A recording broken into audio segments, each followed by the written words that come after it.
بسم الله الرحمن الرحيم الحمد لله رب العالمين والصلاة والسلام على رسوله الأمين وعلى آله وصحبه أجمعين أما بعد. برادران اسلام، آج کا ہمارا موضوع سخن ہے زکوٰۃ کے احکام اور مسائل. یہ موضوع بڑا طویل ہے. انشاءاللہ تعالی کوشش کی جائے گی کہ زکوٰۃ سے متعلق جتنے مسائل ہیں اس کو جو ہے اس محاضرے کے اندر، اس لیکچر کے اندر جو ہے سمیٹ لیں. زکوٰۃ کا تعلق مال سے ہے. مال یہ انسان کی چاہت ہے، انسان اس سے بہت زیادہ محبت کرتا ہے. اللہ تبارک و تعالی نے قرآن کریم کے اندر انسان کی کمزوری کے طور پر اس بات کو بیان فرمایا ہے وَإِنَّهُ لِحُبِّ الْخَيْرِ لَشَدِيدٌ، کہ یقیناً انسان مال کی محبت میں بہت زیادہ سخت ہے. اور ایک جگہ فرمایا وَتُحِبُّونَ الْمَالَ حُبًّا جَمًّا، تم لوگ مال سے بہت زیادہ جو محبت کرتے ہو. رسول اکرم صلی اللہ علیہ وسلم نے بخاری اور مسلم کے ایک روایت میں فرمایا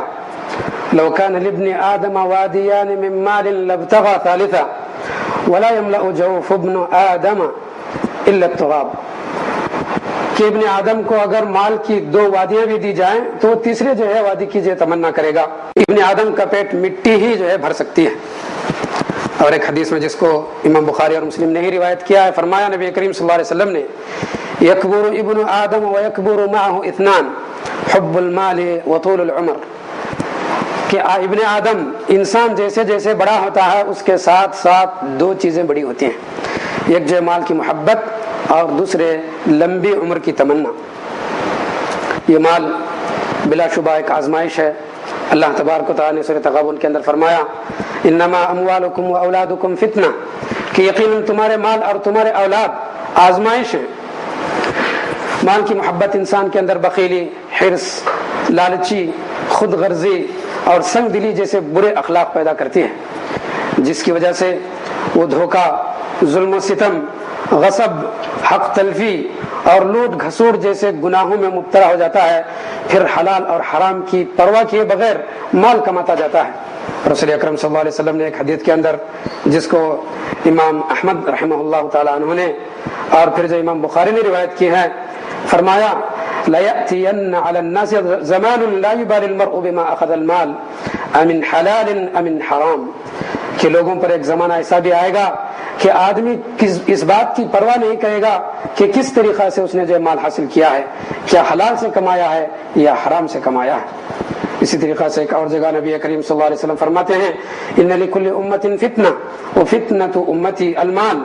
کہ ہر امت کے لیے ایک آزمائش ہے، میری امت کی آزمائش جو ہے مال کے اندر جو رکھی گئی ہے. یہ مال جو آزمائش ہے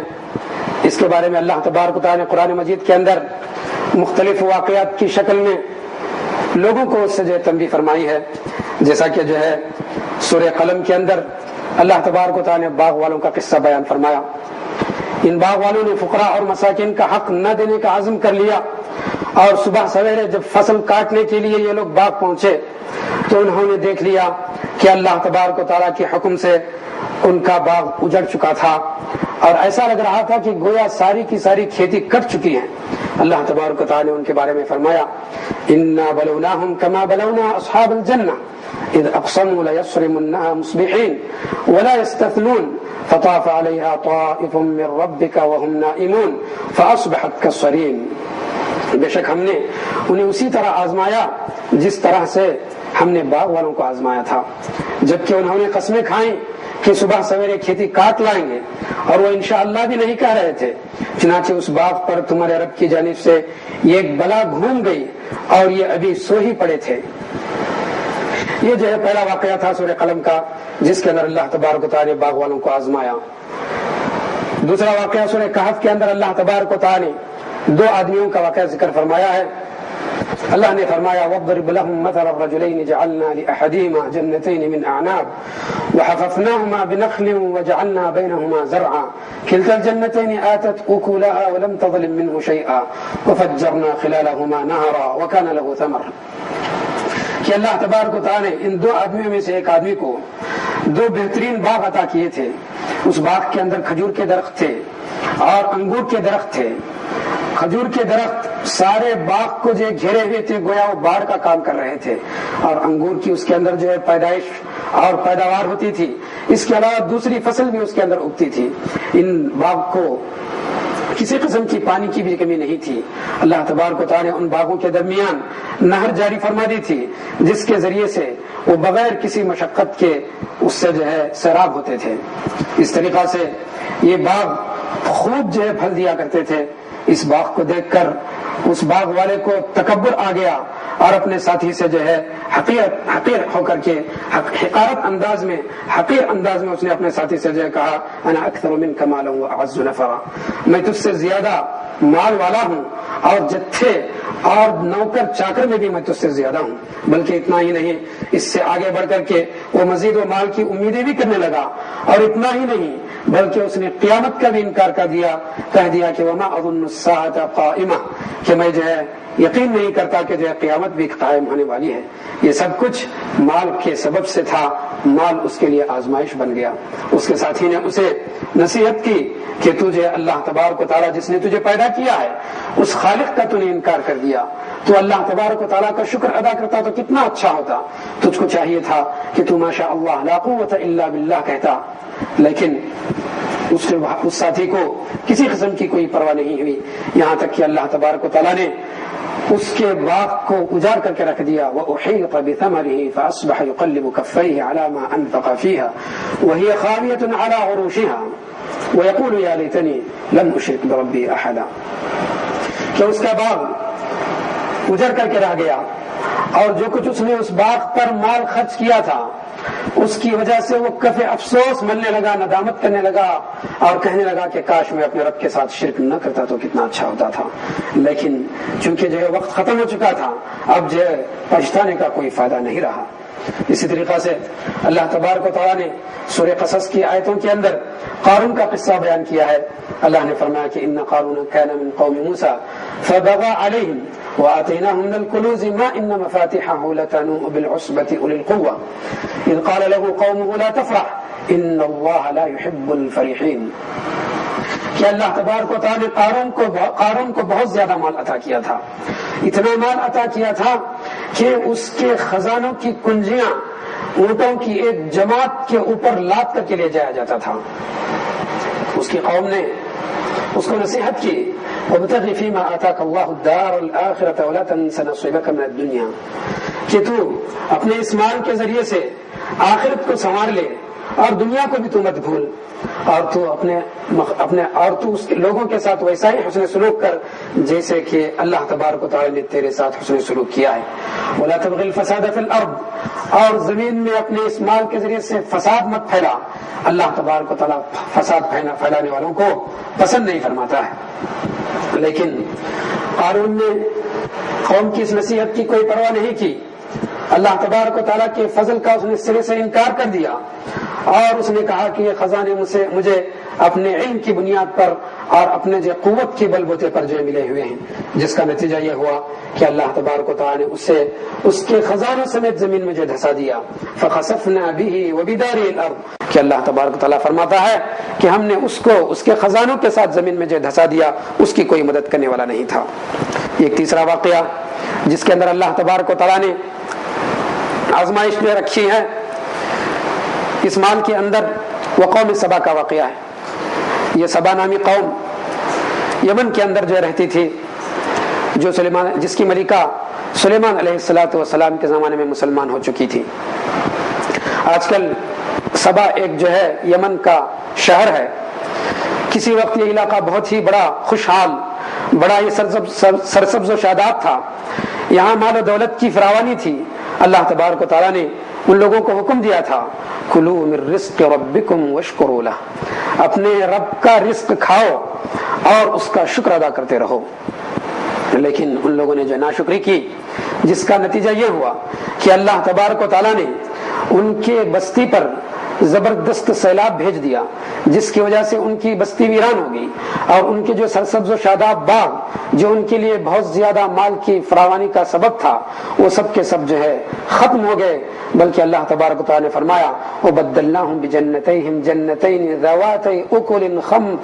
وَأَثْلٍ وَشَيْءٍ مِّن سِدْرٍ قَلِيلٍ ذَلِكَ جَزَيْنَاهُمْ بِمَا كَفَرُوا وَهَلْ نُجَازِي إِلَّا الْكَفُورَ کہ اللہ نے فرمایا کہ ہم ان کے باغوں کے بدلے جو کہ سرسبز و شاداب مال والے باغ تھے، اس کے بدلے ہم نے ان کے لیے کانٹے دار درخت جو اگا دیے اور ایسے کڑوے پھل اگا دیے جس کو جو کوئی پسند نہیں کرتا۔ اللہ نے فرمایا ہم نے یہ بدلہ ان کو اس لیے دیا کہ ان کی سرکشی کی وجہ سے ہم نے انہیں یہ بدلہ دیا۔ اللہ نے اس قصے کو ختم کرنے کے بعد فرمایا ان فی ذلک لآیات لکل صبار شکور، بلا شبہ ہر صبر اور شکر کرنے والے کے لیے اس واقعے میں عبرت جو ہے موجود ہے۔ اسی طریقہ سے بخاری اور مسلم کا وہ مشہور ترین واقعہ جس کے اندر نبی کریم صلی اللہ علیہ وسلم نے ایک برس اور کوڑھی والے شخص کا واقعہ،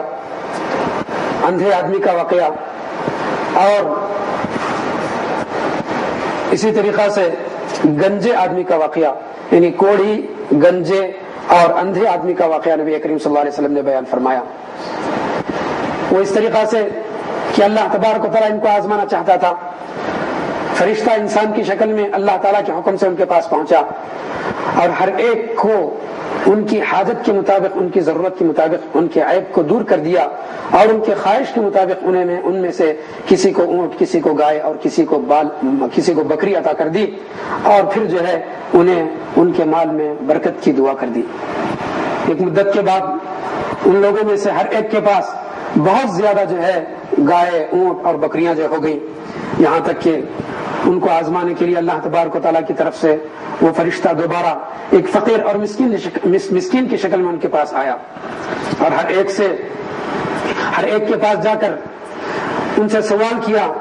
میں مسافر ہوں، مجھے کچھ مال کی ضرورت ہے، لہٰذا مجھے ایک جانور دے دو۔ لیکن کوڑھی والے نے اور پھر جو ہے گنجے شخص نے اس بات کا انکار کر دیا کہ یہ مال میری ضرورت ہے اور یہ مال میں نے خود جو ہے کمایا ہے، لہٰذا میں اس میں سے تم کو نہیں دے سکتا۔ اس کے بعد جو ہے وہ آخر میں اندھے آدمی کے پاس پہنچا، اس کے بعد اس آدمی سے اس نے ذکر کیا کہ میں محتاج ہوں، لہٰذا تم مجھے جو ہے مال دے دو۔ اور تم یاد کرو اس واقعے کو جس وقت تم بھی جو ہے محتاج تھے، تم اندھے تھے، اللہ تبارک و تعالیٰ نے تم کو یہ مال دیا۔ تو اس اندھے شخص نے اس بات کا اعتراف کیا اور اس سے کہا کہ یہ جتنی کچھ بکریاں ہیں ان میں سے ایک بکری نہیں، جتنا تم چاہتے ہو وہ لے کر چلے جاؤ۔ اس کے بعد وہ فرشتے نے کہا کہ امسک مالک فإنما ابتلیتم فقد رضی اللہ عنک وسخط علی صاحبک۔ اس نے کہا کہ اپنا مال اپنے پاس رکھ لو،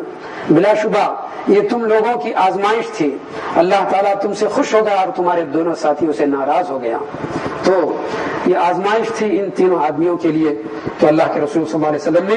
یہ جو قصہ جو بیان فرمایا ہے، اس میں ہمیں اس بات کی عبرت اور نصیحت ہے کہ مال ایک آزمائش ہے، جیسا کہ نبی کریم صلی اللہ علیہ وسلم نے فرمایا انما کہ ہر امت کے لیے ایک آزمائش ہے اور میری امت کی آزمائش جو ہے مال میں رکھی گئی ہے۔ تو اس طریقہ سے اس امت کے لیے جو مال دیا گیا ہے یقیناً اس کے اندر بہت بڑی آزمائش ہے۔ ایک مسلمان کو اس سے متنبہ ہو کر اس کے حقوق ادا کر دے گا تو یقیناً وہ اس مال کی فتنے سے اور اس کے جو ہے فساد سے جو ہے بچ جائے گا۔ دنیا کے اندر دو مشہور نظام گزر چکے ہیں، ایک کیپٹلزم اور جو ایک دوسرا کمیونزم، دوسرے الفاظ میں سرمایہ داری اور اشتراکیت۔ یہ دونوں ایسے نظام تھے کہ ایک نے لوگوں کو مالی آزادی دے کر کے ظلم کیا تو دوسرے نے لوگوں کو مالی آزادی چھین کر کے جو ظلم کیا۔ لیکن اسلام نے ان دونوں نظاموں کے برخلاف بالکل ہی معتدل نظام لوگوں کو عطا فرمایا، یہاں تک کہ انہیں اس بات کی تعلیم دی کہ مال کا حقیقی مالک اللہ تبارک و تعالیٰ ہے۔ اللہ تبارک و تعالیٰ نے مالداروں کو جب خرچ کرنے کا حکم دیا تو ان سے یوں فرمایا کہ وَآتُوهُم مِّن مَّالِ اللَّهِ الَّذِي آتَاكُمْ، انہیں اللہ کے مال میں سے دے دو جو اللہ نے تمہیں دیا ہے۔ تو اللہ نے جو تمہیں دیا ہے اس مال میں سے تم جو ہے لوگوں پر جو ہے خرچ کرو. وَأَنفِقُوا مِمَّا جَعَلَكُمْ مُسْتَخْلَفِينَ فِيهِ، جس مال پر اللہ نے تمہیں خلیفہ بنایا ہے اس مال میں سے خرچ کرو. تو اللہ تبارک و تعالیٰ نے ان دونوں آیتوں میں جہاں خرچ کرنے کا حکم دیا وہاں اس بات کی طرف بندوں کو توجہ دلائی ہے کہ یہ مال اللہ تبارک و تعالیٰ کا ہے جو اللہ تبارک و تعالیٰ نے تمہیں دیا ہے. قرآن کریم میں 50 سے زیادہ آیات ایسی ہیں جن میں اللہ تبارک و تعالیٰ نے کہیں رزقناہم، کہیں رزقہم، اور کہیں رزقناکم، اور کہیں رزقکم جو ہے فرمایا. مطلب یہ ہے کہ اس میں اس عقیدے کی تعلیم دی گئی ہے کہ تمہارا حقیقی خالق ہی تمہارا حقیقی جو ہے رازق ہے. تو مال کا حقیقی مالک اللہ تبارک و تعالیٰ ہے. اس نے بندوں کو یہ جو مال دیا ہے یہ امانت کے طور پر جو دیا ہے. لہذا اس امانت کا تقاضا یہ ہے کہ مسلمان اللہ تبارک و تعالیٰ کے بتائے ہوئے طریقے کے مطابق مال کمائیں اور اللہ کے بتائے ہوئے طریقے کے مطابق ہی جو مال خرچ کریں. جب وہ اس طریقے سے مال کمائیں گے اور مال خرچ کریں گے تو یقیناً مال کے فتنے سے محفوظ رہیں گے. مال کے فتنے سے محفوظ رہنے کی یا مال کو خرچ کرنے کے جو اصول اسلام نے بتائے ہیں ان میں سے ایک اہم ترین اصول جو ہے زکوٰۃ کی ادائیگی ہے. زکوٰۃ یہ ایک مالی عبادت ہے. اس کی بہت بڑی اہمیت قرآن اور حدیث کے اندر جو بیان ہوئی ہے. اس کی اہمیت کا اندازہ آپ اس بات سے لگائیے کہ اللہ تبارک و تعالیٰ نے اسے پہلی امتوں پر بھی جو ہے فرض فرمایا تھا، جیسا کہ ابراہیم علیہ الصلوۃ والسلام، اسحاق علیہ الصلوۃ والسلام اور یعقوب علیہ الصلوۃ والسلام کے بارے میں اللہ نے فرمایا وَأَوْحَيْنَا إِلَيْهِمْ فِعْلَ الْخَيْرَاتِ وَإِقَامَ الصَّلَاةِ وَإِيتَاءَ الزَّكَاةِ وَكَانُوا لَنَا عَابِدِينَ،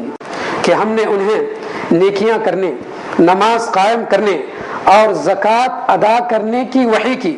اور وہ ہماری عبادت کرنے والے تھے. تو اس آیت میں اللہ تبارک و تعالیٰ نے زکوٰۃ کا بھی جو تذکرہ فرمایا ہے. اسماعیل علیہ الصلوۃ والسلام کے بارے میں اللہ نے فرمایا وَكَانَ يَأْمُرُ أَهْلَهُ بِالصَّلَاةِ وَالزَّكَاةِ وَكَانَ عِندَ رَبِّهِ مَرْضِيًّا، کہ اسماعیل علیہ الصلوۃ والسلام اپنے گھر والوں کو نماز کا اور زکوٰۃ کا حکم دیتے تھے. اسی طریقہ سے بنو اسرائیل پر بھی اللہ تبارک و تعالیٰ نے زکوٰۃ فرض فرمائی تھی. اللہ نے جو ان کے بارے میں فرمایا وَإِذْ أَخَذْنَا مِيثَاقَ بَنِي إِسْرَائِيلَ لَا تَعْبُدُونَ إِلَّا اللَّهَ وَبِالْوَالِدَيْنِ إِحْسَانًا وَذِي الْقُرْبَى وَالْيَتَامَى وَالْمَسَاكِينِ وَقُولُوا لِلنَّاسِ حُسْنًا وَأَقِيمُوا الصَّلَاةَ وَآتُوا الزَّكَاةَ ثُمَّ تَوَلَّيْتُمْ إِلَّا قَلِيلًا مِّنكُمْ وَأَنتُمْ مُعْرِضُونَ. اس آیت کے اندر اللہ تعالیٰ نے بنو اسرائیل سے خطاب کرتے ہوئے فرمایا کہ تم لوگوں کے ساتھ اچھی بات کہو، نماز ادا کرو اور زکوٰۃ ادا کرو. تو اس میں جو انہیں زکوٰۃ کا بھی جو حکم دیا گیا تھا. اسی طریقہ سے عیسیٰ علیہ الصلوۃ والسلام کے بارے میں اللہ نے فرمایا وَأَوْصَانِي بِالصَّلَاةِ وَالزَّكَاةِ مَا دُمْتُ حَيًّا، کہ عیسیٰ علیہ الصلوۃ والسلام بچپن کے اندر ہی جب انہوں نے گفتگو کی تو انہوں نے لوگوں سے فرمایا کہ اللہ تبارک و تعالیٰ نے مجھے نماز اور زکوٰۃ ادا کرنے کی وصیت اور تاکید فرمائی ہے جب تک جو ہے میں زندہ رہوں. برادران اسلام، یہ تو زکوٰۃ کی اہمیت پچھلی امتوں میں تھی. اسلام کے اندر زکوٰۃ کی کیا اہمیت ہے اس کا اندازہ اس بات سے لگائیے کہ قرآن کریم کے اندر مکی آیات کے اندر ہی زکوٰۃ کا تذکرہ موجود ہے، جس سے اس بات کی طرف ہمیں نشاندہی ہوتی ہے کہ زکوٰۃ مکہ کے اندر ہی فرض ہو چکی تھی. البتہ سن دوسری ہجری میں مدینے کے اندر جو ہے زکوٰۃ کے تفصیلی احکام جو ہے نازل ہوئے. زکوٰۃ اسلام کا تیسرا بنیادی رکن ہے. جس نے اس رکن پر ایمان نہیں رکھا اور اس پر زکوٰۃ فرض ہونے کے بعد ادا نہیں کیا تو اس نے گویا اسلام کے ایک رکن کو جو ڈھا دیا، جیسا کہ بخاری کی ایک روایت ہے. رسول اکرم صلی اللہ علیہ وسلم صحابہ سے زکوٰۃ ادا کرنے کا عہد لیا کرتے تھے، جیسا کہ بخاری کی روایت میں جریر بن عبداللہ رضی اللہ تعالیٰ عنہ روایت کرتے ہیں. وہ کہتے ہیں کہ میں نے نبی کریم صلی اللہ علیہ وسلم سے نماز قائم کرنے، زکوٰۃ ادا کرنے اور ہر مسلمان کے ساتھ خیر خواہی کرنے پر بیعت کی. اسی طریقہ سے مسند بزار کی ایک روایت میں ہے کہ نبی کریم صلی اللہ علیہ وسلم نے فرمایا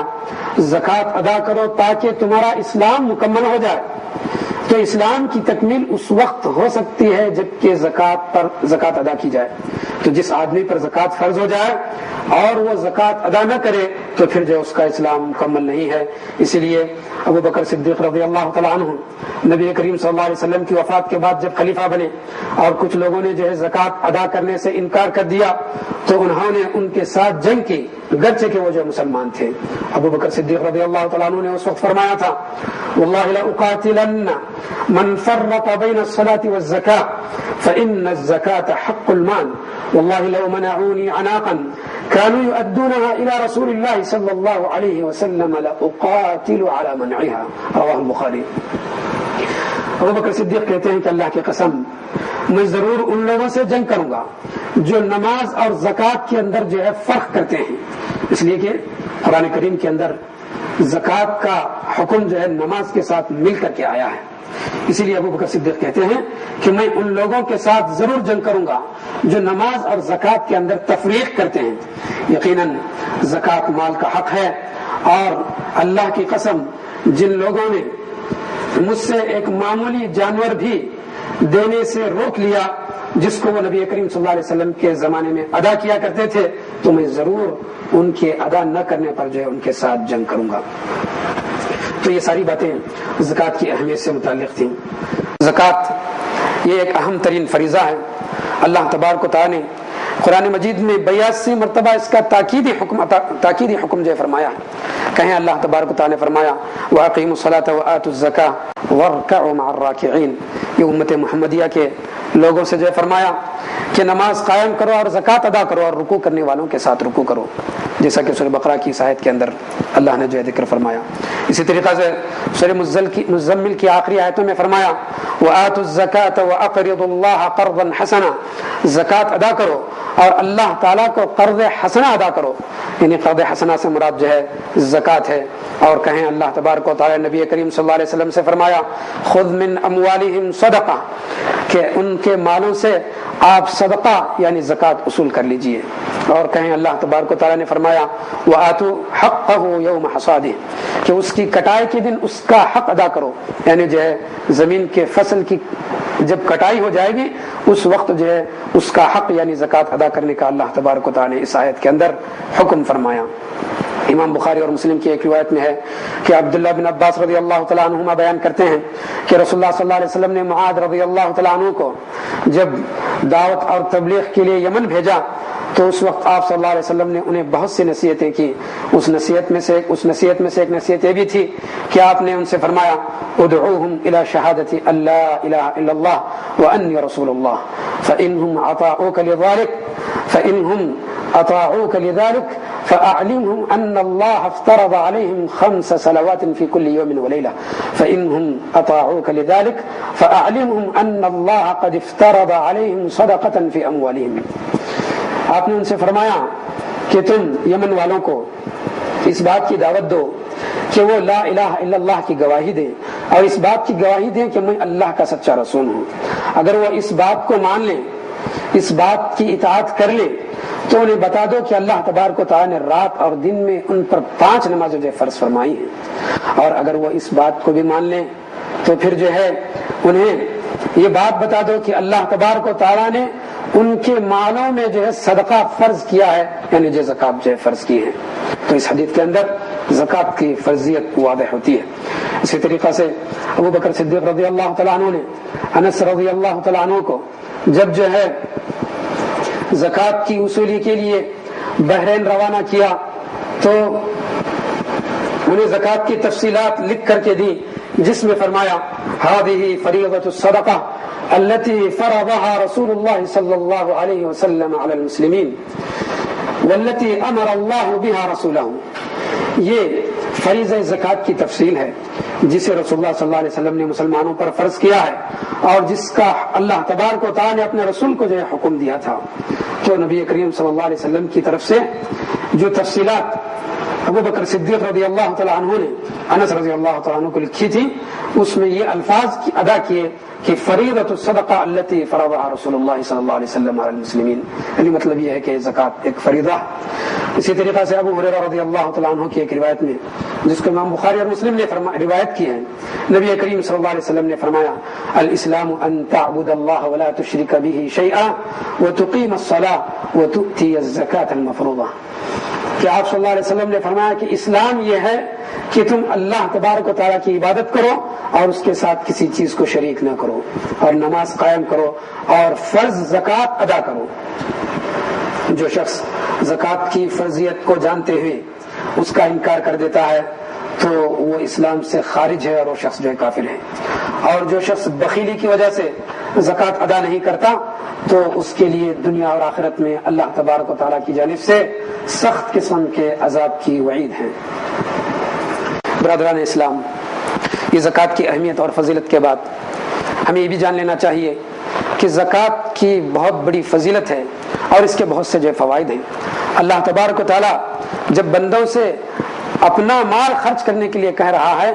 تو انہیں اس کے مقابلے میں بہت سے فوائد اور اجر اور ثواب کا وعدہ بھی دیا ہے۔ اس کے بہت سے دنیاوی فوائد بھی ہیں اور دینی فوائد بھی ہیں۔ جہاں تک دنیاوی فوائد کا تعلق ہے، ان میں سے ایک دنیاوی فائدہ یہ ہے کہ اس کی وجہ سے مال کے اندر اضافہ ہوتا ہے، مال کے اندر نشو و نما ہوتی ہے، مال کے اندر جو ہے برکت ہوتی ہے۔ زکوٰۃ ادا کرنے والے جب اپنا مال زکوٰۃ کے طور پر ادا کریں گے تو ان کا مال جو ہے پاک بھی ہوتا ہے۔ تو اس طریقہ سے زکوٰۃ ادا کرنے سے زکوٰۃ کا مال پاک ہوتا ہے اور اس کے اندر جو برکت ہوتی ہے اس کے اندر اضافہ ہوتا ہے، اور خود اللہ تبارک و تعالیٰ اس زکوٰۃ کی ادائیگی کی وجہ سے صاحب مال کو بھی جو ہے پاک کرتا ہے اور اس کے اجر و ثواب کو جو ہے بڑھاتا ہے۔ اللہ تبارک و تعالیٰ نے یہ دونوں معنی اس آیت کے اندر جو ہے گویا سمودی فرمایا وما آتیتم من زکاۃ تریدون وجہ اللہ فاولئک هم المضعفون، اور جو زکوٰۃ تم اللہ کی خاطر ادا کرتے ہو تو یہی وہ لوگ ہیں جو اپنے جو ہے مال کو اور ثواب کو اضافہ کرنے والے ہیں، دگنا کرنے والے ہیں۔ ایک اور جگہ اللہ تبارک و تعالیٰ نے فرمایا نبی کریم صلی اللہ علیہ وسلم سے خذ من اموالہم صدقۃ تطہرہم وتزکیہم بہا، کہ آپ ان کے مالوں سے صدقہ یعنی زکوٰۃ وصول کیجئے اور آپ انہیں گناہوں سے پاک کر دیں اور ان کو ان کے مال اور اجر میں اضافہ کریں۔ یہاں تزکیہم بہا سے مراد ایک مفہوم اس کا یہ بھی ہے کہ ان کے مال اور اجر میں اضافہ کریں۔ اسی طریقہ سے ایک اور جگہ اللہ تبارک و تعالیٰ نے سورہ بقرہ کے اندر فرمایا یمحق اللہ الربا ویربی الصدقات واللہ لا يحب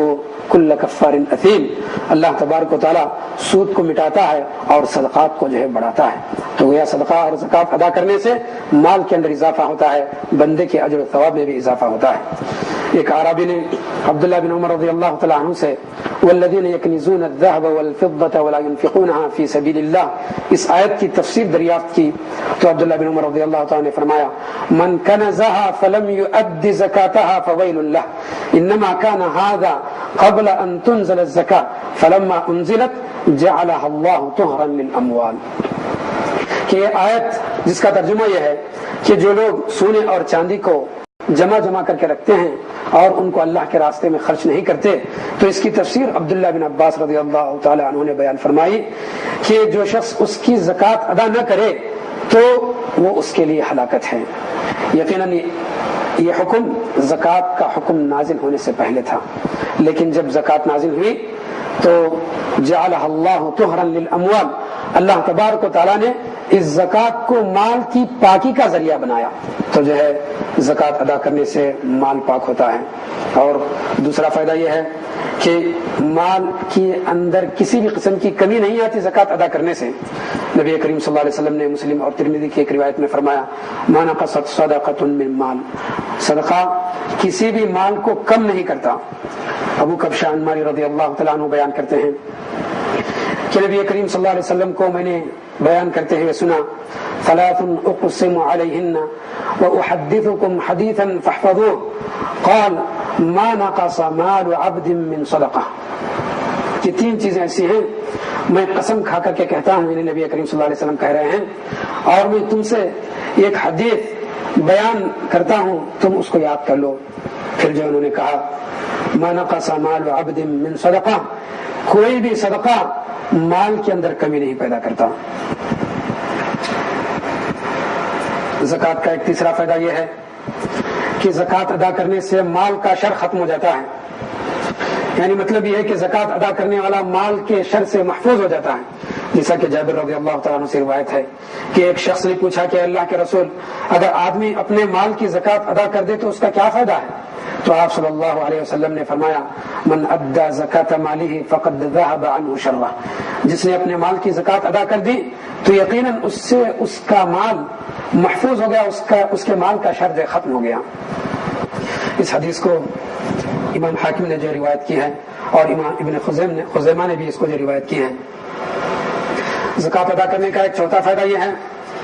کہ حسن رضی اللہ تعالیٰ عنہ بیان کرتے ہیں کہ رسول اکرم صلی اللہ علیہ وسلم نے فرمایا حسنوا اموالکم بالزکاۃ، زکوٰۃ کے ذریعے سے اپنے مالوں کو محفوظ کر لو۔ زکوٰۃ ادا کرنے کا ایک پانچواں فائدہ یہ ہے کہ زکوٰۃ ادا کرنے سے رزق کے اندر کشادگی پیدا ہوتی ہے اور اللہ تبارک و تعالیٰ آسمان سے بارش نازل کرتا ہے، جو کہ جو ہے مال کا سب سے بڑا سبب ہے، جیسا کہ یہ بات مسلم کی روایت میں جو ہے واضح ہے۔ زکوٰۃ ادا کرنے کا ایک چھٹا فائدہ یہ ہے کہ اس کی وجہ سے بلائیں اور مصیبتیں دور ہوتی ہیں۔ نبی کریم صلی اللہ علیہ وسلم نے طبرانی اور ترمذی کی روایت میں فرمایا صدقۃ السر تطفئ غضب الرب، کہ جو ہے چھپے طور پر صدقہ اور خیرات کرنا یہ رب کے غضب اور غصے کو جو ہے ٹھنڈا کر دیتا ہے۔ زکوٰۃ ادا کرنے کا ایک ساتواں فائدہ یہ ہے کہ اس کی وجہ سے بیماری جو ہے شفا ہوتی ہے۔ صحیح الجامع کی ایک روایت میں نبی کریم صلی اللہ علیہ وسلم سے وارد ہے کہ آپ صلی اللہ علیہ وسلم نے فرمایا کہ داؤ مرضاکم بالصدقہ، اپنے بیماروں کا علاج صدقہ کے ذریعے سے کرو۔ زکوٰۃ ادا کرنے کا اور صدقات ادا کرنے کا ایک آٹھواں فائدہ یہ ہے کہ اس کی وجہ سے آدمی بری موت سے سوء خاتمہ سے جو نجات پا جاتا ہے، جیسا کہ جو ہے بخاری کی ایک روایت میں اس کی جو وضاحت ہے۔ یہ سارے جو ہے زکوٰۃ ادا کرنے کے دنیاوی فوائد تھے۔ اس کے علاوہ زکوٰۃ ادا کرنے کے جو دینی اور اخروی فوائد ہیں وہ بھی بے شمار ہیں۔ اس میں سے چند فوائد یہ ہیں کہ ایک حدیث کے اندر جس کو امام ابو داؤد نے روایت کی ہے، نبی کریم صلی اللہ علیہ وسلم نے فرمایا کہ ثلاث من فعلهن فقد طعم طعم الایمان، کہ تین چیزیں ایسے ہیں جو شخص اس کو بجا لائے گا تو وہ ایمان کی مٹھاس کو جو ہے پالے گا۔ سب سے پہلی چیز ہے کہ من عبد اللہ وحدہ، جس نے جو ہے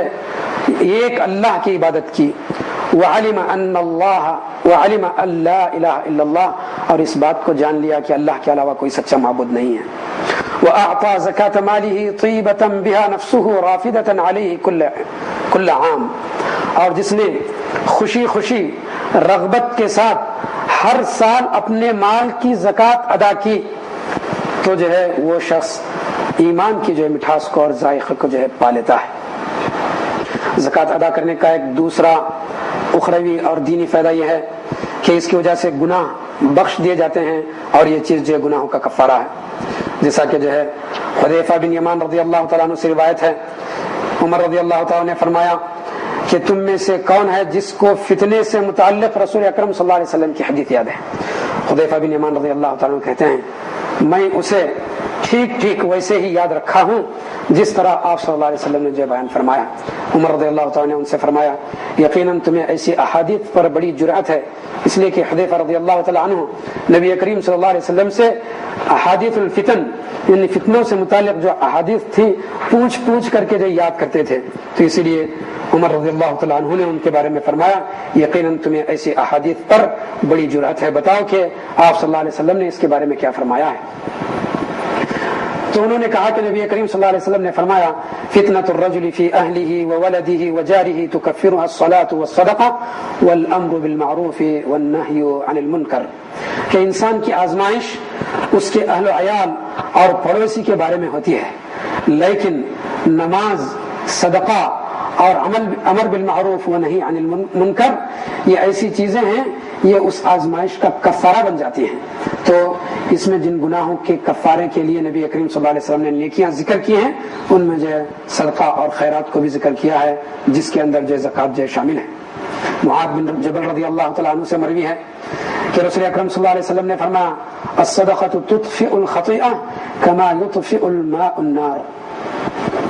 کہ ترمذی کی اس روایت کے اندر نبی اکرم صلی اللہ علیہ وسلم کہتے ہیں کہ صدقہ گناہوں کو اسی طرح مٹا دیتا ہے جس طریقہ سے پانی آگ کو جو ہے ختم کر دیتا ہے۔ صدقہ اور خیرات کرنے اور زکوٰۃ ادا کرنے کا تیسرا جو ہے اخروی اور دینی فائدہ یہ ہے کہ اس کی وجہ سے اللہ تبارک و تعالیٰ کا غضب اور غصہ ٹھنڈا ہو جاتا ہے، جیسا کہ انس رضی اللہ تعالیٰ عنہ روایت کہتے ہیں کہ نبی کریم صلی اللہ علیہ وسلم نے فرمایا ان الصدقۃ لتطفئ غضب الرب، کہ یقیناً صدقہ رب کے غصے کو جو ہے ختم کر دیتا ہے۔ اس کا ایک جو ہے چوتھا فائدہ یہ ہے کہ مرنے کے بعد بھی صدقے کا ثواب جاری رہتا ہے۔ مسلم کی ایک روایت میں نبی کریم صلی اللہ علیہ وسلم نے فرمایا اذا مات الانسان انقطع عمله الا من ثلاث صدقۃ جاریہ، کہ جب انسان مر جاتا ہے تو اس کا عمل جو ہے ختم ہو جاتا ہے، اس کے عمل کا ثواب جو ہے کٹ جاتا ہے، لیکن تین چیزیں ایسے ہیں جس کے ادا کرنے سے انسان کا ثواب مرنے کے بعد بھی جو جاری رہتا ہے، ان میں سے ایک چیز نبی کریم صلی اللہ علیہ وسلم نے صدقہ جاریہ کو جو ذکر فرمایا۔ صدقہ ادا کرنے کا ایک پانچواں فائدہ یہ بھی ہے کہ اس کی وجہ سے قبر کی گرمی جو ہے ٹھنڈی ہو جاتی ہے۔ رسول اکرم صلی اللہ علیہ وسلم نے طبرانی اور بیہقی کی ایک روایت میں فرمایا ان الصدقۃ لتطفئ عن اہلها حر القبور، کہ صدقہ قبر والوں کی گرمی کو جو ہے ٹھنڈا کر دیتا ہے۔ اسی طریقے سے اس کا ایک چھٹا فائدہ یہ ہے کہ ہر شخص قیامت کے دن اپنے صدقے کے بدلے جو ہے سائے میں رہتا ہے، جیسا کہ نبی کریم صلی اللہ علیہ وسلم نے صحیح الجامع کے اندر فرمایا۔ نبی کریم صلی اللہ علیہ وسلم سے روایت ہے، جیسا کہ ابن خزیمہ، امام احمد، ابن حبان اور حاکم وغیرہ نے اس کو روایت کی ہے۔ آپ صلی اللہ علیہ وسلم فرماتے ہیں کل امرئ فی ظل صدقته حتی یقضی بین الناس، کہ ہر انسان، ہر مسلمان اپنے صدقے کے سائے میں ہوگا کل قیامت کے دن، یہاں تک کہ جو ہے لوگوں کا جو ہے فیصلہ کیا جائے۔ تو لوگوں کا فیصلہ ہونے تک قیامت کا جو بہت بڑا لمبا جو ہے دن ہے، جو لمبا پیریڈ ہے، اس وقت جو ہے انسان اپنے صدقے کے جو ہے سائے میں ہوگا۔ اسی طریقے سے صدقہ کا ایک ساتواں جو ہے فائدہ یہ ہے کہ صدقہ کرنے والا قیامت کے دن اللہ کے عرش کے سائے تلے بھی ہوگا، جیسا کہ اللہ تبارک و تعالیٰ، اللہ کے رسول صلی اللہ علیہ وسلم نے ان 7 لوگوں کے بارے میں جو کہ جو اللہ تبارک و تعالیٰ کے عرش کے سائے کے تلے ہوں گے، اس میں سے ایک اس آدمی کا بھی تذکرہ فرمایا وَرَجُلٌ تَصَدَّقَ بِصَدَقَةٍ فَأَخْفَاهَا حَتَّى لَا تَعْلَمُ شِمَالُهُ مَا تُنْفِقُ يَمِينُهُ، کہ ایک وہ شخص جس نے جو ہے بہت ہی چھپا کر کے جو ہے صدقہ کیا، یہاں تک کہ اس نے جو کچھ جو ہے صدقہ اپنے سیدھے ہاتھ سے کیا ہے اس کے جو ہے بائیں ہاتھ کو جو ہے پتہ تک بھی نہیں۔ تو اتنا چھپا کر کے جو ہے صدقہ و خیرات کرنے والے کو اللہ تبارک و تعالیٰ کل قیامت کے دن اپنے عرش کے سائے تلے جو جگہ نصیب فرمائے گا۔ صدقہ و خیرات کا ایک 8واں فائدہ یہ ہے کہ اس کی وجہ سے انسان جہنم سے جو نجات پاتا ہے، جیسا کہ نبی کریم صلی اللہ علیہ وسلم نے بخاری اور مسلم کی ایک روایت کے اندر فرمایا اتقوا النار ولو بشق تمرہ۔ آپ صلی اللہ علیہ وسلم نے صدقہ اور خیرات پر ابھارتے ہوئے لوگوں سے فرمایا کہ تم آگ سے بچو گرچہ جو ہے کھجور کی ایک گٹھلی ہی صحیح۔ صدقہ اور خیرات ادا کرنے کا ایک جو 9واں فائدہ یہ ہے کہ یہ جو ہے جنت میں داخلے کا جو ہے سبب ہے۔ نبی کریم صلی اللہ علیہ وسلم کے پاس ایک اعرابی آیا، اس نے عرض کیا کہ اللہ کے رسول مجھے ایسا عمل بتائیے کہ جب میں اس پر عمل کروں تو جنت میں داخل ہو جاؤں۔ تو آپ صلی اللہ علیہ وسلم نے اس سے فرمایا تعبد اللہ ولا تشرکوا به شیئا وتقیم الصلاة المکتوبہ وتؤدی الزکاة المفروضہ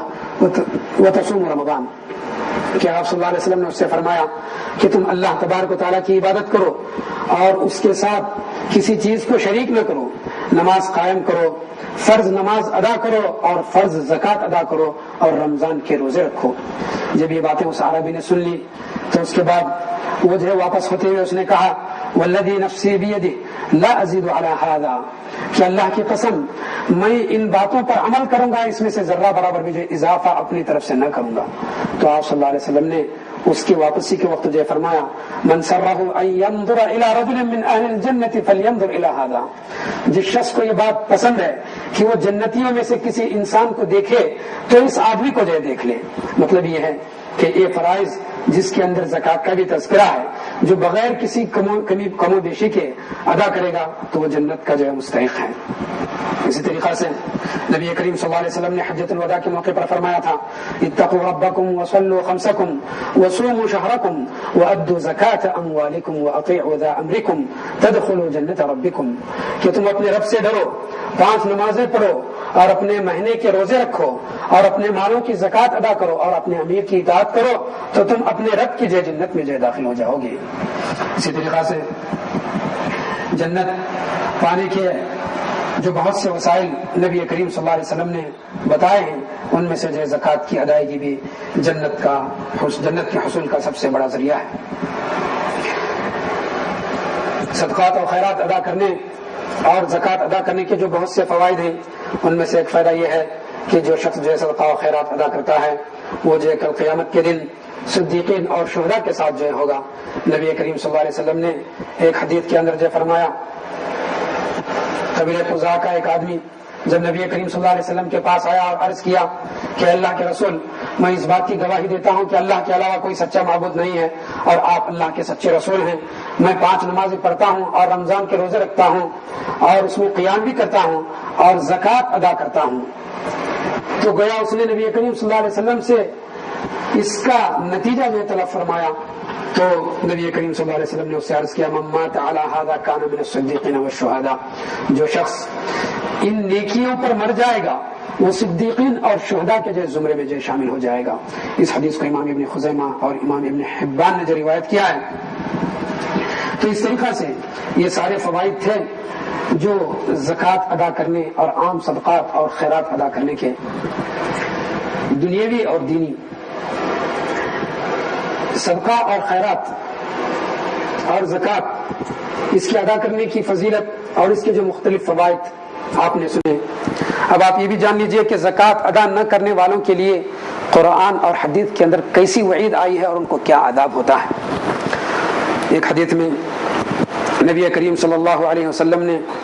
فرمایا زکوٰۃ ادا نہ کرنے والوں پر اللہ تبارک و تعالیٰ کی لعنت ہے، جس کو امام ابن خزیمہ اور امام احمد اور امام ابن حبان نے روایت کیا ہے۔ زکوٰۃ ادا نہ کرنے والوں کے لیے جہنم کی وعید ہے۔ انس بن مالک رضی اللہ تعالیٰ عنہ سے مروی ہے کہ رسول اکرم صلی اللہ علیہ وسلم نے فرمایا مانع الزکاۃ یوم القیامہ فی النار، کہ زکوٰۃ ادا نہ کرنے والا کل قیامت کے دن جہنم میں ہوگا۔ امام البانی نے صحیح الجامع الصغیر کے اندر اور صحیح الترغیب میں اس حدیث کو جو ہے صحیح کہا ہے۔ اسی طریقہ سے زکوٰۃ ادا نہ کرنے والے کے بارے میں نبی کریم صلی اللہ علیہ وسلم نے بخاری کی ایک روایت میں اور ترمذی نے بھی اس کو روایت کی ہے، آپ صلی اللہ علیہ وسلم نے فرمایا جو شخص اپنے مال کی زکوٰۃ ادا کرنے میں بخیلی کرے تو کل قیامت کے دن اس کے مال کو گنجا سانپ بنا کر کے گردن میں ڈالا جائے گا، جو اس کو جو ڈستے رہے گا اور وہ کہتے رہے گا کہ میں یہ تیرا مال ہوں اور میں تیرا خزانہ ہوں۔ اسی طریقہ سے سورہ توبہ کے اندر اللہ تبارک و تعالی نے سونے اور چاندی کی زکوٰۃ ادا نہ کرنے والوں کو دردناک عذاب کی وعید سنائی، اور قیامت کے دن ان سونے اور چاندی کی تختیاں بنا کر کے ان کو جہنم کی آگ میں گرم کیا جائے گا، اور اس کے ذریعے سے زکوٰۃ ادا نہ کرنے والے شخص کے پیشانی اور اس کے پہلو اور اس کے پیٹھ کو جو داغا جائے گا، جیسا کہ جو مسلم کی ایک روایت میں ہے کہ والذین یکنزون، اللہ تبارک و تعالی نے فرمایا والذین یکنزون الذهب والفضة ولا ينفقونها في سبيل الله فبشرهم بعذاب أليم يوم يحمى عليها في نار جهنم فتكوى بها جباههم وجنوبهم وظهورهم هذا ما كنزتم لأنفسكم فذوقوا ما كنتم تكنزون۔ تو یہ آیت جس کا مفہوم ہے اسی مفہوم کی حدیث بھی جو نبی کریم صلی اللہ علیہ وسلم سے جو وارد ہے۔ جو لوگ زکوٰۃ ادا نہیں کرتے، خصوصاً جانوروں کی زکوٰۃ جو ادا نہیں کرتے، ان کے بارے میں نبی کریم صلی اللہ علیہ وسلم نے فرمایا وہ جانور جن کے اندر زکوٰۃ فرض ہو چکی تھی ان میں سے زکوٰۃ ادا نہیں کی گئی تو کل قیامت کے دن وہ اپنے مالکوں کو اپنے سینگوں سے مارتے ہوں گے اور اپنے پیروں تلے رونتے ہوں گے اور اپنے دانتوں سے انہیں کاٹتے ہوں گے۔ قیامت میں لوگوں کا فیصلہ ہونے تک مسلسل انہیں یہی عذاب ہوتا رہے گا۔ ابن عمر رضی اللہ تعالیٰ عنہ سے ایک طویل حدیث میں جو مروی ہے کہ زکوٰۃ ادا نہ کرنے والے قحط سالے میں جو مبتلا ہو جاتے ہیں، وَلَمْ يَمْنَعُوا زَكَاةَ أَمْوَالِهِمْ إِلَّا مُنِعُوا الْقَطْرَ مِنَ السَّمَاءِ، نبی کریم صلی اللہ علیہ وسلم نے فرمایا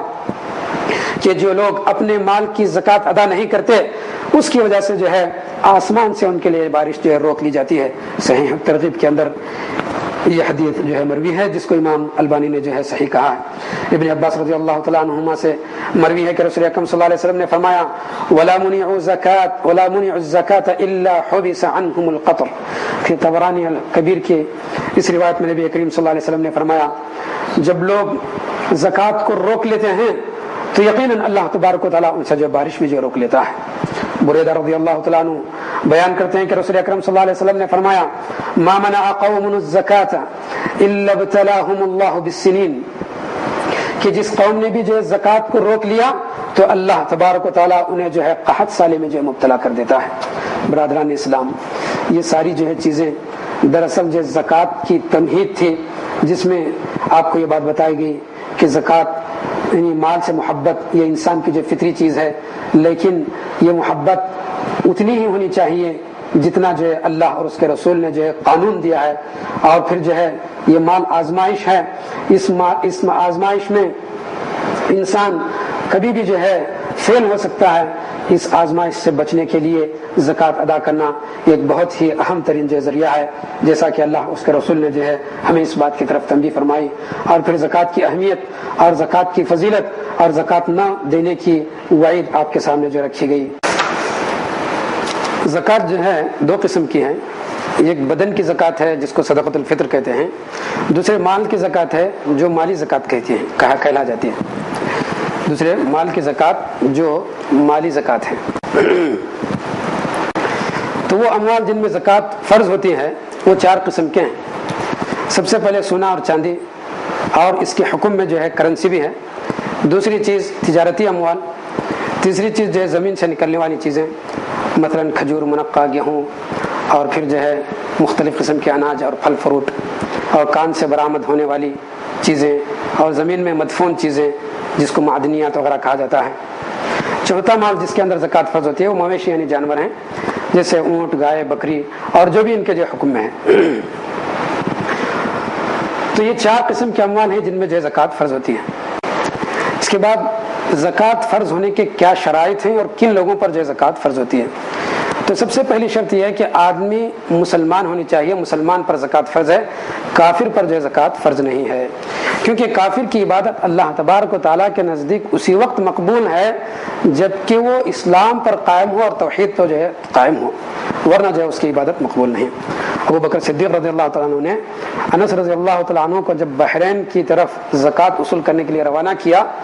تو اس وقت ان سے فرمایا تھا، ان سے لکھ کر بھیجا تھا هذه فریضۃ الصدقہ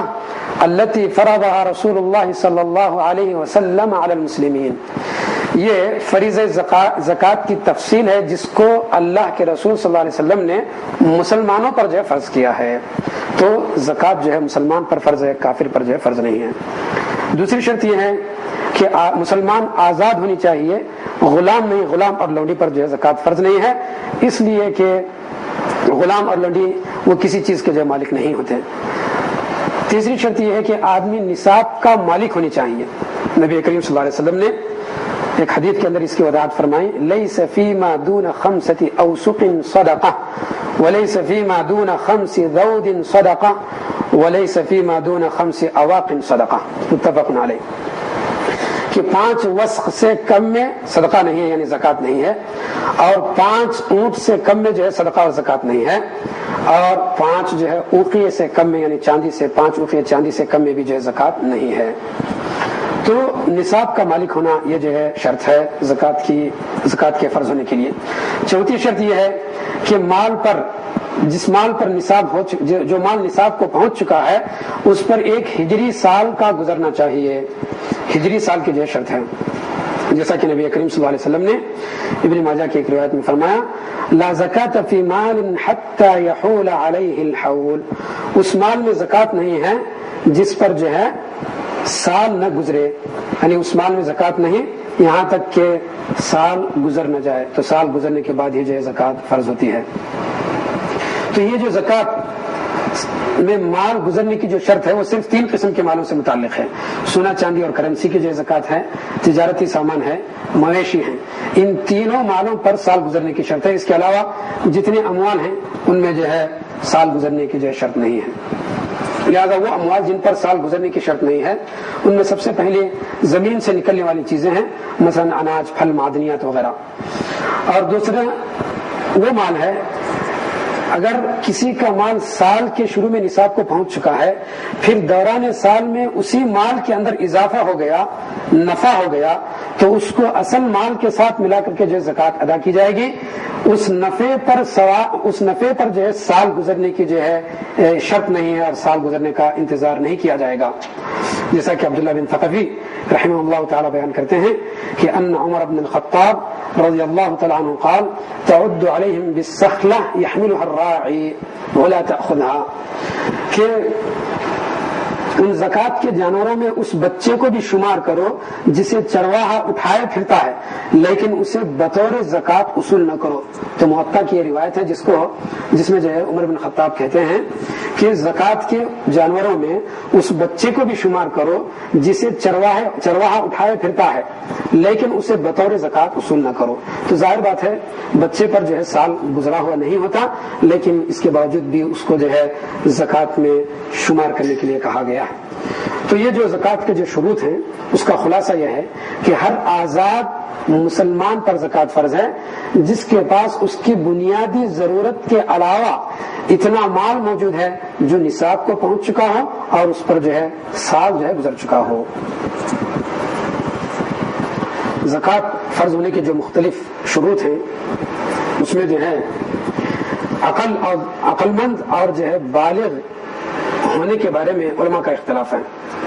یوں تو دیگر ساری عبادات میں عبادت فرض ہونے کے لیے عقل مند ہونا اور بالغ ہونا شرط ہے، لیکن راجح بات یہی ہے کہ زکوٰۃ کے اندر عقل مند ہونا اور بالغ ہونا زکوٰۃ کے فرض ہونے کے لیے شرط نہیں ہے، جیسا کہ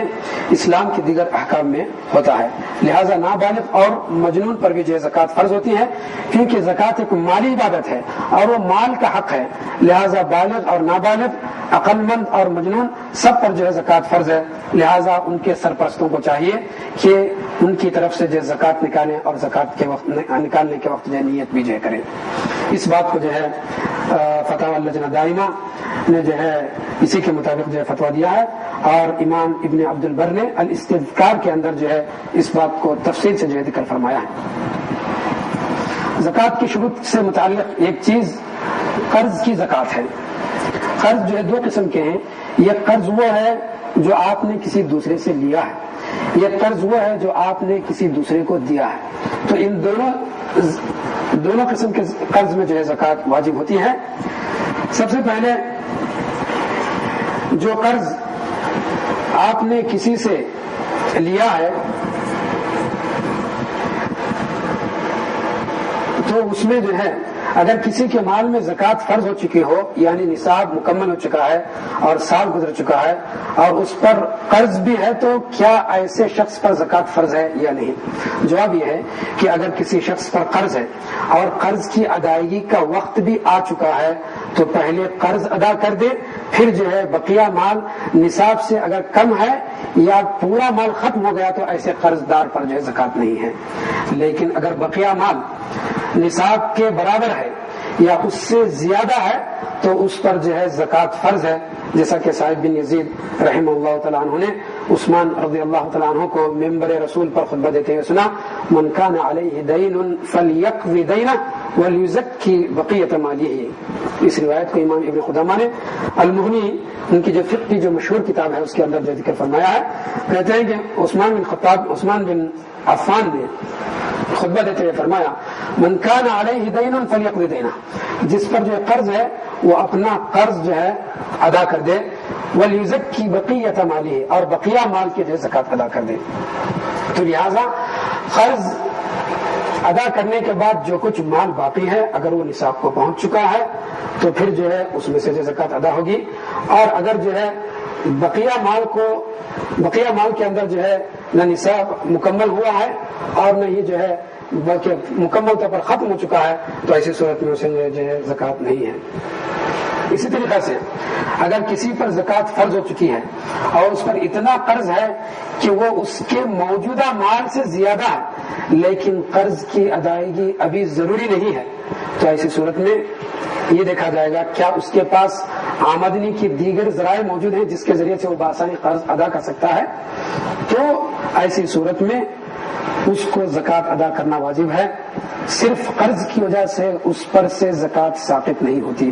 اس لیے کہ اس کے پاس جو آمدنی کے ذرائع ہیں ان ذرائع کے ذریعے سے وہ کبھی بھی زکوٰۃ ادا کر سکتا ہے۔ آپ نے جس کو قرض دیا ہے اس کی جو ہے دو حالتیں ہوتی ہیں۔ ایک حالت یہ ہے کہ جس کو آپ نے قرض دیا ہے اگر وہ شخص تنگ دست ہے، جس وقت وہ آپ کو قرض ادا کرے گا اس وقت 1 سال کی زکوٰۃ اس میں سے جو ادا کر دی جائے گی۔ دوسری حالت یہ ہے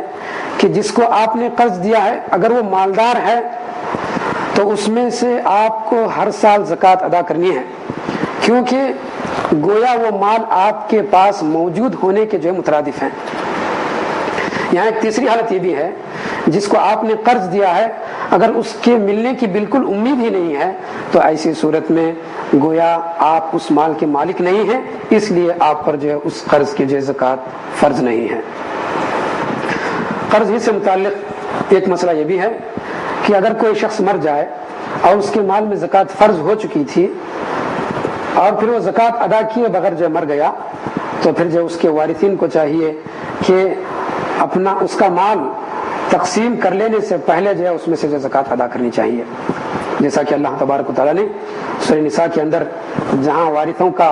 حق بیان کیا وہاں فرمایا من بعد وصیت یوصی بها او دین، یعنی میت کی وصیت اور اس کا قرض ادا کرنے کے بعد وارثوں میں جو ہے مال تقسیم کیا جائے گا۔ تو یہ جو میت نے جو زکوٰۃ ادا کیے بغیر جو مر چکا ہے تو گویا یہ اللہ تبارک و تعالیٰ کا قرض ہے، اس قرض کو ادا کرنا بھی واجب ہے، جیسا کہ ایک حدیث کے اندر جس کو عبداللہ بن عباس رضی اللہ تعالیٰ روایت کرتے ہیں کہ ایک شخص نبی کریم صلی اللہ علیہ وسلم کے پاس آیا اور عرض کیا یا رسول اللہ ان امی ماتت وعلیہا صوم شہر افاقضیہ عنہا، کہ اللہ کے رسول میری ماں کا انتقال ہو گیا اور اس پر 1 مہینے کے روزے باقی تھے، تو کیا میں ان روزوں کو میری ماں کی طرف سے قضا کروں؟ تو نبی کریم صلی اللہ علیہ وسلم نے فرمایا کہ نعم فدین اللہ احق ان یرضى، ہاں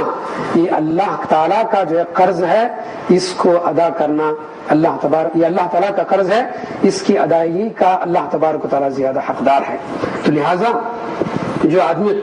زکوٰۃ ادا کیے بغیر مر جاتا ہے تو گویا یہ قرض ہے اس کے حق میں، یہ اللہ تبارک و تعالیٰ کے لیے ادا کر دینا چاہیے، یہ ذمہ داری عائد ہوتی ہے وارثین پر۔ زکوٰۃ سے متعلق ایک مسئلہ ہے وہ اموال جن پر زکوٰۃ فرض نہیں ہوتی۔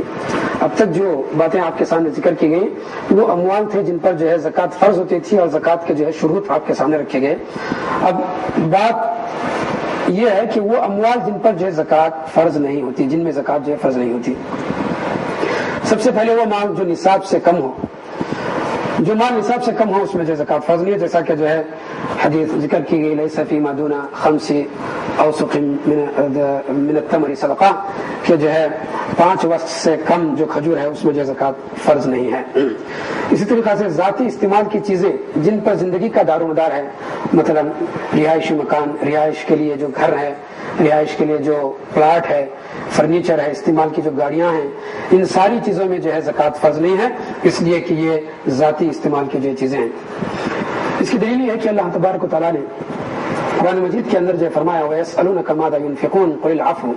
لوگ آپ سے پوچھتے ہیں کہ کیا خرچ کریں، تو آپ کہہ دیجئے کہ العفو یعنی جو زائد چیزیں۔ تو امام ابن کثیر نے مختلف جو ہے تابعین سے العفو کی جو تفسیر میں جو ہے ذکر فرمایا ہے کہ اس سے مراد جو ہے گھریلو ضروریات کی جو چیزیں، گھریلو ضروریات کی چیزیں۔ تو اس طریقہ سے انسان کی جو بنیادی ضروریات ہیں ان بنیادی ضروریات سے زائد جو مال باقی ہے اس میں جو زکوٰۃ فرض ہوتی ہے۔ بنیادی ضروریات چاہے کتنی بھی جو قیمتی ہوں، چاہے ان پر سال گزرے، چاہے وہ نصاب کو مکمل ہو جائیں، اس میں جو زکوٰۃ فرض نہیں ہے۔ تیسری چیز سونے اور چاندی کے علاوہ جتنے بھی جواہرات ہیں، جتنے بھی جو ہے ہیرے اور موتیاں ہیں، جیسے الماس، یاقوت، مرجان، زبرجد وغیرہ، اور جو بھی قیمتی پتھر ہیں ان میں بھی جو ہے زکوٰۃ فرض نہیں ہے، الا کہ اس کو جو ہے تجارت کے طور پر جو استعمال کرتے ہوں تو پھر جو اس کی آمدنی پر جو ہے زکوٰۃ واجب ہوتی ہے۔ چونکہ وہ جانور جنہیں چارہ خرید کر کے جو ہے چرایا جاتا ہو یا کھیتی باڑی کے کاموں کے لیے موجود ہوں تو ایسے مال میں بھی جو ہے ایسے جانوروں میں بھی جو زکوٰۃ فرض نہیں ہے، یہ زکوٰۃ سے مستثنا ہے۔ لیکن اگر یہی جانور تجارت کے لیے رکھے گئے ہوں تو ان کی آمدنی پر جو زکوٰۃ واجب ہوتی ہے جبکہ وہ نصاب کو پہنچے اور اس پر جو 1 سال جو ہے گزر جائے۔ پانچویں، ایسے آلات تجارت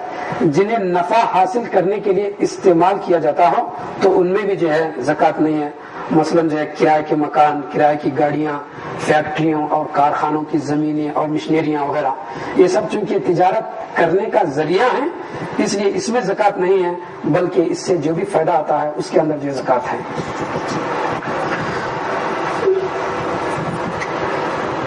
جن اموال میں زکوٰۃ فرض ہوتی ہے وہ جو 4 قسم کے ہیں جیسا کہ آپ کو بتایا گیا۔ تو سب سے پہلے سونے اور چاندی کی زکوٰۃ۔ سونے اور چاندی کے اندر جو زکوٰۃ فرض ہوتی ہے اس کی دلیل یہ ہے کہ اللہ تبارک و تعالیٰ نے فرمایا والذین یکنزون الذهب والفضة ولا ينفقونها في سبيل الله فبشرهم بعذاب أليم۔ تو اس آیت کے اندر اللہ تبارک و تعالیٰ نے ان لوگوں کو دردناک عذاب کی وعید سنائی ہے جو سونے اور چاندی کو اکٹھا کر کے رکھتے ہیں اور اس کو اللہ کے راستے میں خرچ نہیں کرتے۔ حدیث سے سونے اور چاندی میں زکوٰۃ فرض ہونے کی دلیل یہ ہے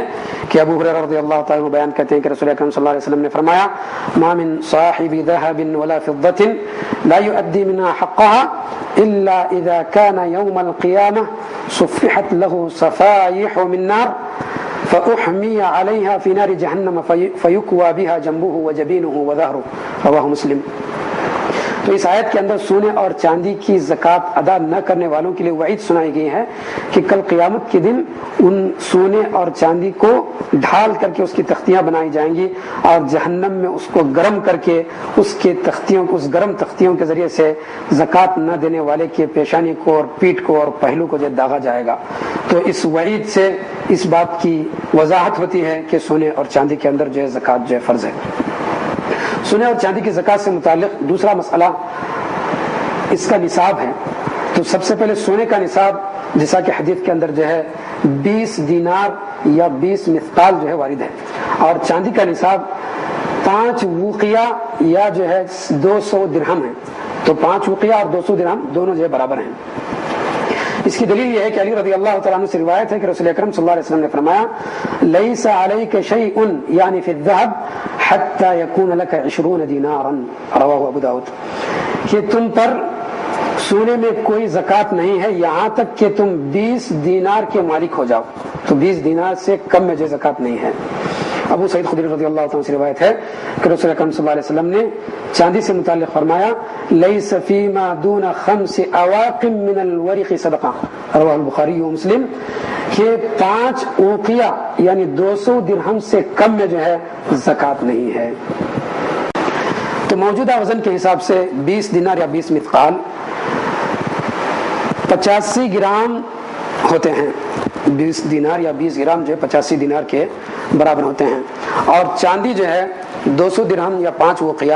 موجودہ وزن کے حساب سے 595 گرام ہوتے ہیں۔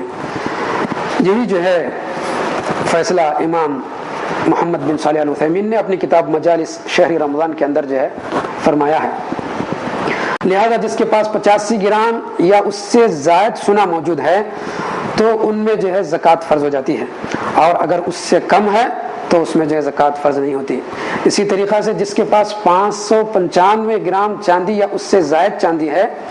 تو اس میں جو ہے زکوٰۃ فرض ہے، اور اگر اس سے کم ہے تو اس میں جو ہے زکوٰۃ فرض نہیں ہے، جیسا کہ رسول اکرم صلی اللہ علیہ وسلم نے فرمایا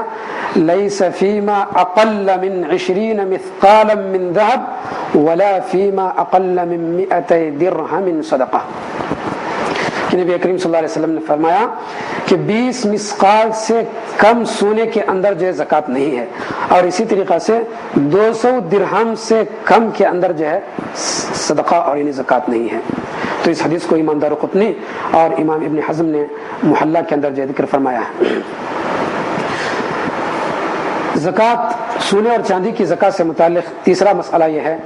کہ ادائیگی کی واجبی مقدار کتنی ہے۔ سونا اور چاندی جب نصاب کو پہنچ جائے اور اس پر 1 سال گزر جائے تو اس میں 40واں حصہ بطور زکوٰۃ ادا کرنا فرض ہے، یعنی 85 گرام یا اس سے زائد سونے میں 40واں حصہ بطور زکوٰۃ ادا کرنا ہے، اور 595 گرام چاندی یا اس سے زائد چاندی میں 40واں حصہ بطور زکوٰۃ ادا کرنا ہے۔ تو یہ زکوٰۃ کی واجبی جو ہے مقدار ہے۔ تو 40واں حصہ کہیے یا 2.5%، یہ دونوں ایک ہی ہیں۔ حدیث کے اندر جو ہے ربع العشر کے جو الفاظ ہیں، ابن عمر اور عائشہ رضی اللہ تعالی عنہا سے روایت ہے کہ نبی کریم صلی اللہ علیہ وسلم نے فرمایا، ابن عمر اور عائشہ رضی اللہ تعالی عنہما سے روایت ہے کہ وہ کہتے ہیں ان النبی صلی اللہ علیہ وسلم كان يأخذ من كل 20 دینارا فصاعدا نصف دینار ومن 40 دینارا دینارا، رواہ ابن ماجہ، کہ نبی کریم صلی اللہ علیہ وسلم 20 دینار میں آدھا دینار اور 40 دینار میں 1 دینار جو لیتے تھے، جو کہ جو ہے 2.5% یا جو ہے 40واں حصہ ہے۔ اور چاندی سے متعلق نبی کریم صلی اللہ علیہ وسلم نے بخاری کی ایک روایت میں فرمایا وفي الرقة ربع العشر، یعنی چاندی کے اندر جو ہے ربع عشر جو ہے زکوٰۃ ہے، یعنی 40واں حصہ 2.5%۔ سونے چاندی کے زکوٰۃ کے متعلق چند متفرق مسائل بھی ہیں۔ اس میں سونے اور چاندی کی شکل میں زکوٰۃ ادا کی جائے یا پھر ان کی قیمت بھی ادا کی جائے، دونوں میں جو کوئی بات نہیں ہے، یعنی جس سونے اور چاندی کے اندر آپ پر زکوٰۃ فرض ہو چکی ہے اسی میں سے 40واں حصہ بطور سونے اور چاندی کی شکل میں ادا کریں، یا کہ اس سے ہٹ کر کے پیسوں کی شکل میں ان کی جو ہے زکوٰۃ ادا کریں، یہ دونوں جو ہے درست ہیں۔ سونے چاندی کی قیمت کا اندازہ مارکیٹ کے ریٹ کے مطابق ادا کرنی چاہیے۔ سونے اور چاندی کی قیمت کا اندازہ مارکیٹ کے ریٹ کے مطابق جو ہے لگانا چاہیے، نہ کہ خریدی ہوئی قیمت سے، یعنی جو سونے اور چاندی کی جو قیمت ہے خریدی ہوئی قیمت لگا کر کے زکوٰۃ ادا نہیں کریں گے، بلکہ جو فروخت کے وقت جو قیمت ہے، مارکیٹ کے اندر زکوٰۃ ادا کرنے کے وقت جو قیمت ہے اس قیمت میں جو ہے زکوٰۃ ادا کی جائے گی۔ ایک تیسرا مسئلہ، متفرق مسئلہ یہ ہے کہ نصاب کو مکمل کرنے کے لیے سونا اور چاندی کو ملانا جو ہے درست نہیں ہے۔ اگر کسی کے پاس سونا اور چاندی دونوں موجود ہے لیکن دونوں میں نصاب مکمل نہیں ہوا، البتہ دونوں کو ملانے سے اس کی قیمت کسی ایک نصاب کو پہنچتی ہے، سونا یا چاندی کو، تو ایسا کرنا جو ہے حدیث کے جو خلاف ہے، اس لیے کہ سونا اور چاندی دو الگ الگ جنس ہیں، دو الگ الگ چیزیں ہیں، اور حدیث کے اندر ان دونوں کا الگ الگ نصاب متعین ہے۔ ان دونوں کو ملانے سے یہ بات لازم آتی ہے کہ نصاب سے کم میں بھی جو ہے زکوٰۃ واجب ہے، جبکہ نبی کریم صلی اللہ علیہ وسلم نصاب سے کم میں زکوٰۃ نہیں ہے، یہ بات فرمائی ہے۔ نصاب سے کم میں زکوٰۃ نہیں ہے، الا کہ مالک چاہے تو اس میں سے جو بطور صدقہ ادا کر سکتا ہے، جیسا کہ نبی کریم صلی اللہ علیہ وسلم نے فرمایا وفي الرقة ربع العشر فإن لم تكن إلا 90 و100 فليس فيها شيء إلا أن يشاء ربها، کہ چاندی کے اندر 2.5% ربع عشر جو زکوٰۃ واجب ہے۔ اگر جو ہے تمہارے پاس 190 درہم ہے تو اس میں جو ہے کوئی چیز نہیں، یعنی کوئی زکوٰۃ نہیں ہے، الا یہ کہ مالک چاہے۔ تو اگر مالک چاہے تو 190 جو ہے درہم میں بھی زکوٰۃ ادا کر سکتا ہے بطور صدقہ، وہ فرض جو ہے صدقہ نہیں ہوگا، فرض زکوٰۃ نہیں ہوگا، کیونکہ 200 درہم کے اندر جو ہے زکوٰۃ جو ہے فرض ہوتی ہے۔ سونے اور چاندی کی زکوٰۃ سے متعلق چوتھا مسئلہ یہ ہے زیورات کی زکوٰۃ۔ زیورات یہ استعمال کی جو چیزیں ہیں عورت کے استعمال کی، زیورات کے علاوہ، سونے اور چاندی کے زیورات کے علاوہ جتنے بھی سامان ہیں، جتنی بھی چیزیں ہیں، اگر وہ استعمال کے لیے ہیں تو ان میں زکوٰۃ نہیں ہے، لیکن سونے اور چاندی کے زیورات جو استعمال کے لیے ہیں اس میں راجح اور علماء کا صحیح قول یہی ہے کہ اس کے اندر جو زکوٰۃ واجب ہے، اور صحیح حدیث کے اندر اس کی جو ہے بالکل وضاحت بھی ہے، جیسا کہ عمر بن شعیب اپنے دادا سے اور وہ عمر بن شعیب اپنے باپ سے اور وہ اپنے دادا سے روایت کرتے ہیں کہ ان امرأة اتت رسول اللہ صلی اللہ علیہ وسلم ومعها ابنة لها وفي يد ابنتها مسكتان غليظتان من ذهب فقال أتؤدين زكاة هذا؟ قالت لا. قال أيسرك أن يسورك الله بهما يوم القيامة سوارين من نار؟ فخلعتهما وألقتهما إلى النبي صلى الله عليه وسلم وقالت هما لله عز وجل ولرسوله، رواه أبو داود۔ کہ ایک عورت نبی کریم صلی اللہ علیہ وسلم کے پاس آئی، اس کے ساتھ اس کی بیٹی بھی تھی. اس کی بیٹی کے ہاتھ میں جو ہے 2 سونے کے موٹے کنگن جو ہے پہنے ہوئے تھے. اس لڑکی کے ہاتھ میں سونے کے 2 موٹے کنگن تھے. نبی کریم صلی اللہ علیہ وسلم نے اس سے فرمایا کیا تم اس کی زکات ادا کر رہی ہو؟ تو اس عورت نے کہا نہیں. تو نبی کریم صلی اللہ علیہ وسلم نے فرمایا کیا تمہیں یہ بات پسند ہے کہ کل قیامت کے دن ان دونوں کنگنوں کے بجائے کل قیامت کے دن اللہ تعالیٰ تمہیں آگ کے جو کنگن پہنائے؟ یہ سن کر کے وہ عورت جو ہے ان دونوں کنگنوں کو نکال کر کے نبی کریم صلی اللہ علیہ وسلم کے سامنے پھینک دی اور فرمایا کہ اللہ کے رسول یہ اللہ اور اس کے رسول کے لیے وقف ہے. اسی طریقے سے ام سلمہ رضی اللہ تعالیٰ عنہ کہتی ہیں کہ انہوں نے سونے کا زیور پہن رکھا تھا. نبی کریم صلی اللہ علیہ وسلم سے انہوں نے پوچھا اللہ کے رسول کیا یہ کنز ہے؟ آپ صلی اللہ علیہ وسلم نے فرمایا ما بلغ ان تؤدى زکاتہ فزکی فلیس بکنز، رواہ ابو داؤد. آپ نے فرمایا کہ جو سونا زکات کی مقدار کو پہنچ جائے، نصاب کو پہنچ جائے اور اس کی زکات ادا کر دی جائے تو وہ کنز نہیں ہے. اور کنز اس چیز کو کہتے ہیں، اس مال کو کہتے ہیں جس میں زکات فرض ہو گئی اور جو ہے اس کی زکات ادا نہ کی جائے تو اس کے بارے میں جو وعید ہے، جیسا کہ جو ہے آپ نے اس سے پہلے جو سن چکے ہیں. تو کنز اس مال کو کہتے ہیں، اس سونے اور چاندی کو کہتے ہیں جس میں زکات فرض ہو گئی اور اس میں سے جو ہے زکات ادا نہ کی جائے. یہ تیسری روایت جو عائشہ رضی اللہ تعالیٰ عنہ روایت کرتی ہیں، وہ کہتی ہیں کہ رسول اکرم صلی اللہ علیہ وسلم ایک مرتبہ میرے پاس آئے، میرے ہاتھوں میں چاندی کے جو چھلے تھے. اب تک جو 2 روایتیں آپ کے سامنے ذکر کی گئی اس کا تعلق سونے کے زیورات سے متعلق تھا، یہ جو چاندی کے زیورات ہیں. تو عائشہ رضی اللہ تعالیٰ عنہ کہتے ہیں کہ میرے پاس رسول اکرم صلی اللہ علیہ وسلم آئے، میرے ہاتھ میں 2 چاندی کے چھلے دیکھے تو آپ صلی اللہ علیہ وسلم نے یہ دیکھ کر کے مجھ سے فرمایا ما ھذا یا عائشہ، عائشہ یہ کیا چیز ہے؟ فقلت صنعتهن اتزین لك یا رسول اللہ، کہ اللہ کے رسول میں نے انہیں آپ کی خاطر زینت کرنے کے لیے جو ہے بنایا ہے، پہن رکھا ہے. تو نبی کریم صلی اللہ علیہ وسلم نے فرمایا اتؤدین زکاتہن، کیا تم جو ان کی زکات ادا کرتی ہو؟ تو میں نے کہا کہ نہیں، یا اسی قسم کی کوئی بات میں نے کہی. عائشہ رضی اللہ تعالیٰ کہتے ہیں پھر اس کے بعد نبی کریم صلی اللہ علیہ وسلم نے فرمایا هو حسبک من النار، کہ یہ چیز جہنم کی آگ میں سے تمہارے لیے کافی ہے. یعنی مطلب یہ ہے کہ ان چاندی کے کنگن کی اگر تم زکات ادا نہیں کر رہی ہو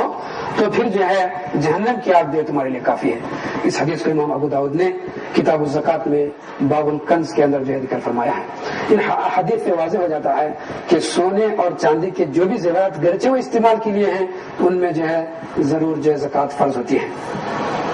سونے اور چاندی سے متعلق، سونے اور چاندی کی زکات سے متعلق چوتھا مسئلہ جو ہے یہ ہے کہ کرنسی کی زکات. کرنسی چونکہ نبی کریم صلی اللہ علیہ وسلم کے زمانے میں سونا اور چاندی ہی کرنسی تھی. دینار نبی کریم صلی اللہ علیہ وسلم کے زمانے میں سونے کا تھا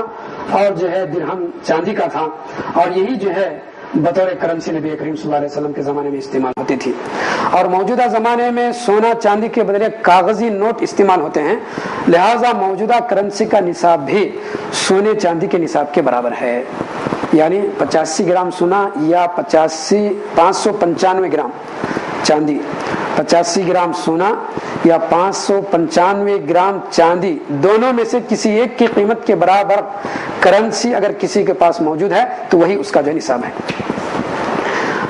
تو پھر اس پر جب 1 سال گزر جائے گا تو ایسی کرنسی میں سے 40واں حصہ بطور زکات ادا کرنا چاہیے.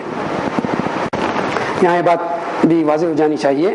کہ پہلے زمانے میں سونے چاندی کی قیمت میں زیادہ فرق نہیں تھا، لیکن آج کل چونکہ سونے اور چاندی کی قیمت میں بہت زیادہ فرق ہے، اس لیے زکات کے مستحقین کا خیال کرتے ہوئے چاندی کی قیمت سے نصاب کی تعین کر لینا زیادہ مناسب ہے. اس لیے کہ چاندی کی قیمت سے جب آپ نصاب متعین کریں گے تو اس میں جو ہے زکات فرض ہوتی ہے. ہو سکتا ہے کہ اگر آپ سونے کی نصاب سے زکات متعین کریں گے تو آپ کے مال میں جو زکات فرض نہ ہو، لہٰذا چاندی کی قیمت کو سامنے رکھتے ہوئے اور اس کے نصاب کو سامنے رکھتے ہوئے کرنسی کی جو ہے کرنسی کا نصاب متعین کر لینی چاہیے. وہ اموال جن میں جو زکات فرض ہوتی ہیں اس میں جو ہے تجارت کا مال بھی ہے.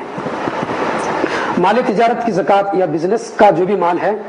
اس کی جو زکوٰۃ سے متعلق نبی اللہ تبارک و تعالیٰ نے جو بات فرمائی، یا ایھا الذین آمنوا انفقوا من طیبات ما کسبتم، اے ایمان والو خرچ کرو اپنی پاکیزہ کمائی میں سے. تو یہ آیت مال تجارت کے لیے علماء اکرام نے بطور دلیل جو پیش کیا ہے. مال تجارت کیا چیز ہے؟ مال تجارت تو وہ تمام سامان جو فروخت کرنے کے لیے ہوں، جن سے نفع حاصل کرنا مقصود ہو، یہ جو ہے مال تجارت ہے، یہ بزنس کا مال ہے، یہ تجارتی اموال ہیں. ان میں بھی جو ہے زکوٰۃ فرض ہوتی ہے، جیسا کہ آیت پڑھ کر کے آپ کے سامنے سنائی گئی، جو سورہ بقرہ کی 260 پر جو 7ویں آیت ہے. اس کی دوسری دلیل جس کو امام بخاری اور مسلم نے روایت کیا ہے، جو مشہور حدیث جس وقت نبی کریم صلی اللہ علیہ وسلم نے معاذ رضی اللہ تعالیٰ کو یمن بھیجا، تو اس میں آپ صلی اللہ علیہ وسلم نے ان سے فرمایا تھا اعلمهم ان اللہ افترض علیہم صدقۃ فی اموالہم تؤخذ من اغنیائہم فترد علی فقرائہم. نبی کریم صلی اللہ علیہ وسلم نے ان سے فرمایا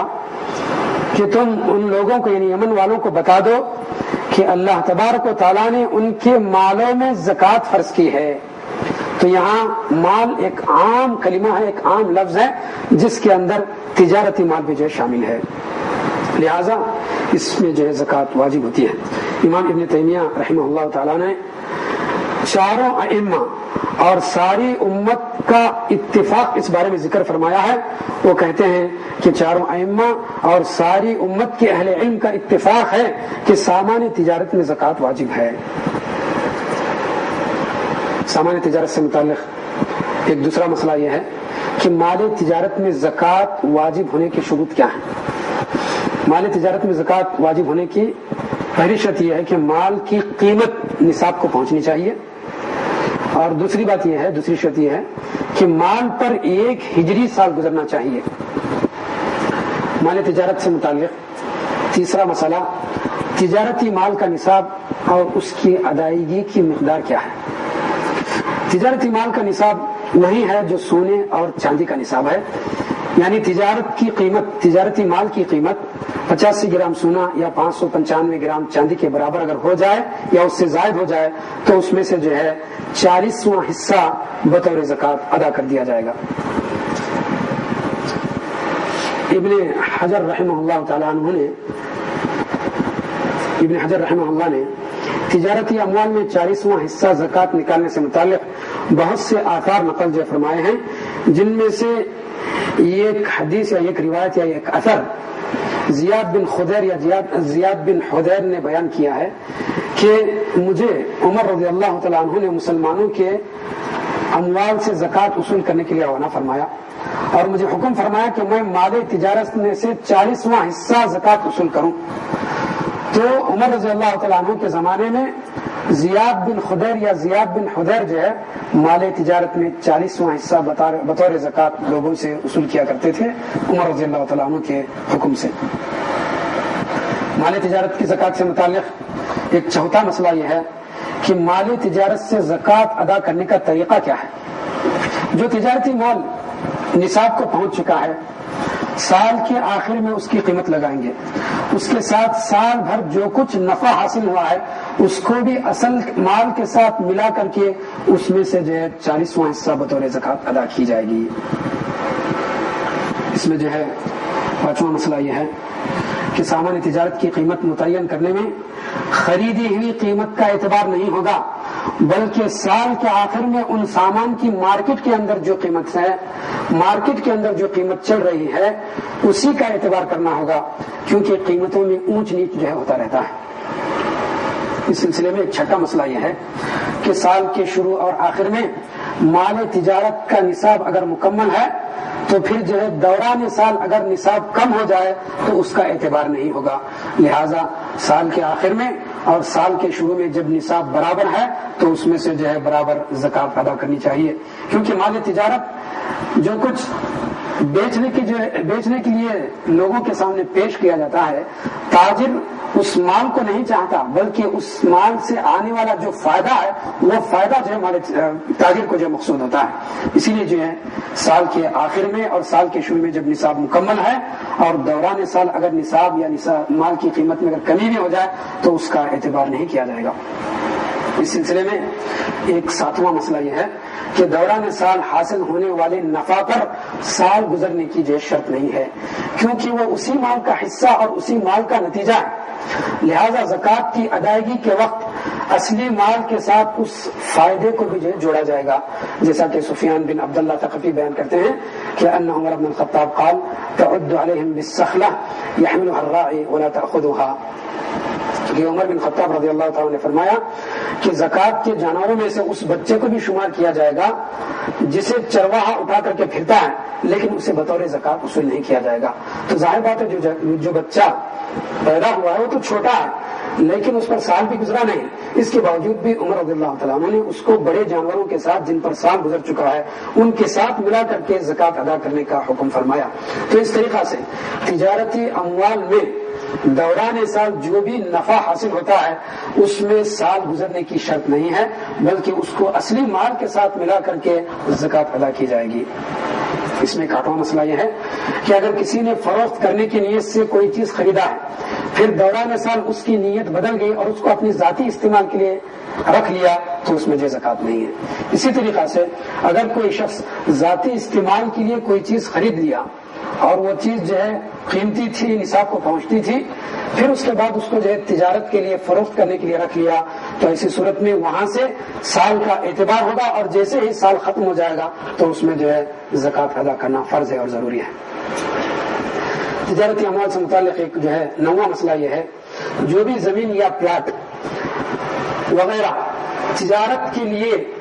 لیا گیا ہو تو اس پر سال گزرنے کے بعد اس کی موجودہ قیمت لگا کر کے اس میں سے زکوٰۃ ادا کی جائے گی، اور جو پلاٹ یا زمین کرائے کے لیے ہے تو اس میں جو ہے زکوٰۃ نہیں ہے، صرف اس کے کرائے پر زکوٰۃ ہے اگر وہ نصاب کو پہنچے اس پر جو ہے سال گزر جائے۔ اس سلسلے میں ایک 10واں مسئلہ یہ ہے کہ یہاں یہ بات جان لینی ضروری ہے،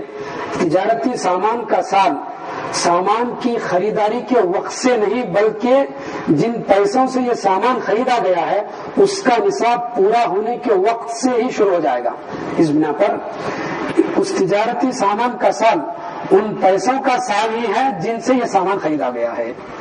جن پیسوں سے سامان خریدا گیا ہے ان پیسوں پر جب سے سال شروع ہو چکا ہے اسی سال کا اعتبار تجارتی سامان پر بھی ہو گیا۔ اس سلسلے میں 11واں مسئلہ یہ ہے کہ کرائے پر دی ہوئی جو بھی پراپرٹی ہے اس پر بھی جو زکوٰۃ ہے۔ ابن عثیمین رحمہ اللہ تعالیٰ عنہ سے ابن عثیمین رحمہ اللہ سے سوال کیا گیا اس پراپرٹی کے بارے میں جو کہ لوگوں کے پاس موجود ہے اور کرائے کے طور پر لوگوں کو جو دیا جاتا ہے، کیا اس پر جو زکوٰۃ ہے؟ تو انہوں نے جو ہے مثال دے کر کے فرمایا کہ ایک شخص اگر اپنا گھر یا مارکیٹ سالانہ 5 لاکھ روپے میں کرائے پر دیا، سال مکمل ہونے کے بعد کرایہ وصول کر لیا تو ان 5 لاکھ روپے میں جو زکوٰۃ واجب ہو جائے گی، کیونکہ معاہدے کے وقت سے ہی اس پر سال مکمل ہو چکا۔ اس کے برخلاف اگر ایک شخص اپنا گھر یا اپنی مارکیٹ 5 لاکھ روپے میں کرائے پر دیا، اس میں سے 2 لاکھ روپیہ جو معاہدے کے وقت ہی وصول کر لیا اور 2 ماہ کے دوران اس میں جو ہے اس کو جو ہے خرچ کر ڈالا اور باقی 3 لاکھ روپے 6 ماہ گزر جانے کے بعد وصول کیا اور اسے بھی جو ہے 2 ماہ گزرنے سے پہلے اس کو جو ہے خرچ کر دیا، تو پھر جو ہے ایسی صورت میں اس کرائے پر جو زکوٰۃ فرض نہیں ہے۔ تجارتی اموال سے متعلق ایک 12واں مسئلہ یہ ہے کہ گروی میں رکھی ہوئی جتنی بھی چیزیں ہیں کیا اس میں جو زکوٰۃ ہے؟ ابن عثیمین سے اسی قسم کا ایک سوال کیا گیا تو انہوں نے جواب دیا کہ اگر رہن میں رکھی ہوئی گروی میں رکھی ہوئی جو چیز رہن میں رکھی گئی ہے، جو چیز گروی میں رکھی گئی ہے، اور اگر وہ ایسے اموال میں ہے جس کا تعلق زکوٰۃ سے ہے تو ایسی صورت میں ان میں بھی جو زکوٰۃ واجب ہوتی ہے، مثلا سونا چاندی روپیہ پیسہ۔ اس کی مثال یہ ہے کہ ایک شخص گروی کے طور پر سونا یا چاندی یا کوئی اور چیز جو مال ہے جس کے اندر زکوٰۃ فرض ہو سکتی ہے ایسی چیز گروی میں رکھ دیا، تو سال گزرنے کے بعد اگر وہ نصاب پر پہنچی ہے، نصاب کو پہنچ چکی ہے، تو سال گزرنے کے بعد اس میں سے جو ہے زکوٰۃ ادا کرنا واجب ہے۔ یا تو وہ خود دوسرے مال میں سے اس کی جو زکات ادا کر دے، یا پھر اس آدمی کو جس کے پاس گروی میں رکھا گیا ہے اسی سے جو کہہ دیا جائے کہ وہ اس کی جو زکات ادا کر دے۔ اگر یہ اس کو اجازت نہیں دیتا زکات ادا کرنے کی، تو جب وہ گروی سے مال چھڑا لے گا، اس کے بعد جتنے سال گزر چکے ہیں ان سارے سالوں کی زکات اس گروی کے مال میں سے اس کو ادا کرنا چاہیے۔ تجارتی اموال سے متعلق ایک مسئلہ حصص کا اور شیئرز کا ہے۔ شیئر ہولڈر پر اپنے شیئرز کی زکات ادا کرنا واجب ہے، البتہ سودی کمپنیوں میں جو بھی شیئر ڈالے گئے ہیں، جو بھی حصے ڈالے گئے ہیں، یہ حرام ہے، اس کے ساتھ تعامل کرنا اور ایسی جو تجارت جو ہے کرنا درست نہیں ہے۔ اگر غیر سودی کمپنی میں کسی کے شیئرز ہوں، کسی کے حصے ہوں اور اس پر زکات کے شروط پائے گئے تو ان میں زکات فرض ہوتی ہے۔ اگر کمپنی خود ادا کرتی ہے تو یہ اس کی جانب سے نیابت ہو جائے گی، اور اگر کمپنی زکات ادا نہیں کرتی تو شیئر ہولڈر کو چاہیے کہ وہ اپنے حصے کی زکات ادا کرے۔ اس کی تفصیل یہ ہے کہ جو شیئر اور جو حصے اس نے جو ہے کسی کمپنی میں جو دے رکھے ہیں، اگر اس کا مقصد یہ ہے، اس کی نیت یہ ہے کہ اس سے فائدہ حاصل کیا جائے، اس کے اصل جو شیئر ہیں اس کو جو ہے بیچنا مقصود نہیں ہے، تو ایسی صورت میں نصاب مکمل ہونے کے بعد، سال مکمل ہونے کے بعد جو ہے اس میں سے، اس کے فائدے میں سے جو ہے اس کو زکات ادا کرنی چاہیے، 40واں حصہ۔ اور اگر ایک شخص جو شیئر کسی کمپنی میں، جو حصے کسی کمپنی میں جو لگائے رکھے ہیں، اگر اس کا مقصود یہ ہے کہ اس کو بھی جو اس نے تجارت کے لیے چھوڑ دیے ہیں، تو ایسی صورت میں سال کے آخر میں جو فائدہ اس کو ملے گا، اس فائدے کو اور جو کچھ حصے کے طور پر، شیئر کے طور پر جو مال اس نے دیا ہے، لگایا ہے، ان سارے مالوں کی جو ہے قیمت جو ہے نفع کے ساتھ لگائی جائے گی، اور پھر جو ہے اس میں سے 40واں حصہ بطور زکات ادا کیا جائے گا۔ تجارتی اموال سے متعلق ایک 14واں مسئلہ یہ ہے کہ مشترک کاروبار کی زکات مشترک طور پر متعین کرنی چاہیے۔ جو پارٹنرشپ کے طور پر جو بھی جو تجارت ہے اس کی زکات مشترک طور پر ہی عطا کرنا چاہیے، مشترک طور پر ہی جو ہے متعین کرنی چاہیے۔ اس کے بعد نسبت کے اعتبار سے ہر ایک کو اپنا اپنا حصہ زکات ادا کرنی چاہیے۔ انس رضی اللہ تعالیٰ سے روایت ہے کہ ابو بکر صدیق رضی اللہ تعالیٰ عنہ نے انہیں زکات کے جو احکام لکھ بھیجے، جسے رسول اکرم صلی اللہ علیہ وسلم نے مقرر فرمایا تھا، اس میں ایک بات یہ بھی تھی، وَمَا كَانَ مِنْ خَلِيَتَيْنِ فَإِنَّهُمَا يَتَرَاجَعَانِ بِالسَّوِيَّةِ رواہ البخاری۔ زکات کا جو مال دو شریکوں کا ہے وہ آپس میں برابر جو ہے حساب کر لیں گے۔ مثال کے طور پر دو آدمی کاروبار میں برابر سرمایہ کے ساتھ، برابر جو ہے پیسوں کے ساتھ شریک ہیں، تو سال کے آخر میں جب زکات ادا کی جائے گی تو دونوں شریک زکات کی آدھی آدھی رقم جو ہے ادا کر دیں گے۔ سامان تجارت سے متعلق ایک 15واں مسئلہ یہ ہے کہ مشترک کاروبار کی زکات مشترک طور پر نکالنا چاہیے۔ زکات نہ دینے یا زکات کم دینے کی غرض سے مال کو تقسیم نہیں کر لینی چاہیے، جیسا کہ رسول اکرم صلی اللہ علیہ وسلم نے فرمایا وَلَا يُجْمَعُ بَيْنَ مُتَفَرِّقٍ وَلَا يُفَرَّقُ بَيْنَ مُجْتَمَعٍ خَشْيَةَ الصَّدَقَةِ۔ زکات کے گھر سے الگ الگ مال کو اکٹھا نہیں کرنی چاہیے اور اکٹھا مال کو الگ الگ جو ہے نہیں کرنی چاہیے۔ جن اموال میں زکات فرض ہوتی ہیں ان میں سے تیسرا مال زمین سے نکلنے والی چیزیں ہیں۔ زمینی پیداوار، زمینی پیداوار میں زکات واجب ہونے کی دلیل یہ ہے کہ اللہ تبارک و تعالی نے فرمایا یا ایھا الذین آمنوا انفقوا من طیبات ما کسبتم ومما اخرجنا لکم من الارض۔ اے ایمان والو، اپنی پاکیزہ کمائی میں سے خرچ کرو اور ان چیزوں میں سے جو ہم نے تمہارے لیے زمین سے تمہارے لیے زمین سے جو نکالا ہے۔ زمین سے نکلنے والی بہت سی چیزیں ہیں، لیکن صرف اسی اناج اور اسی پھل میں زکات فرض ہوتی ہے جو ناپنے کے قابل ہوں اور ذخیرہ کرنے کے لائق ہوں۔ تو زمینی پیداوار سے متعلق یہ مسئلہ ہے کہ زمین سے جو بھی اناج اور پھل نکلتے ہیں اگر وہ ناپنے کے قابل ہوں اور ذخیرہ کرنے کے لائق ہوں، مثال کے طور پر گیہوں، مکئی، چاول، کھجور، منقع اور جو بھی ڈرائی فروٹ یا جو سوکھے جو فروٹ ہیں اس کے اندر جو زکات واجب ہوتی ہے۔ اس لیے کہ رسول اکرم صلی اللہ علیہ وسلم نے زمینی پیداوار کا نصاب بیان کرتے ہوئے فرمایا کہ 5 وسق سے کم میں زکات نہیں۔ 5 وسق، وسق جو ہے یہ ایک ناپنے کا آلہ ہے، ایک ناپنے کا جو پیمانہ ہے۔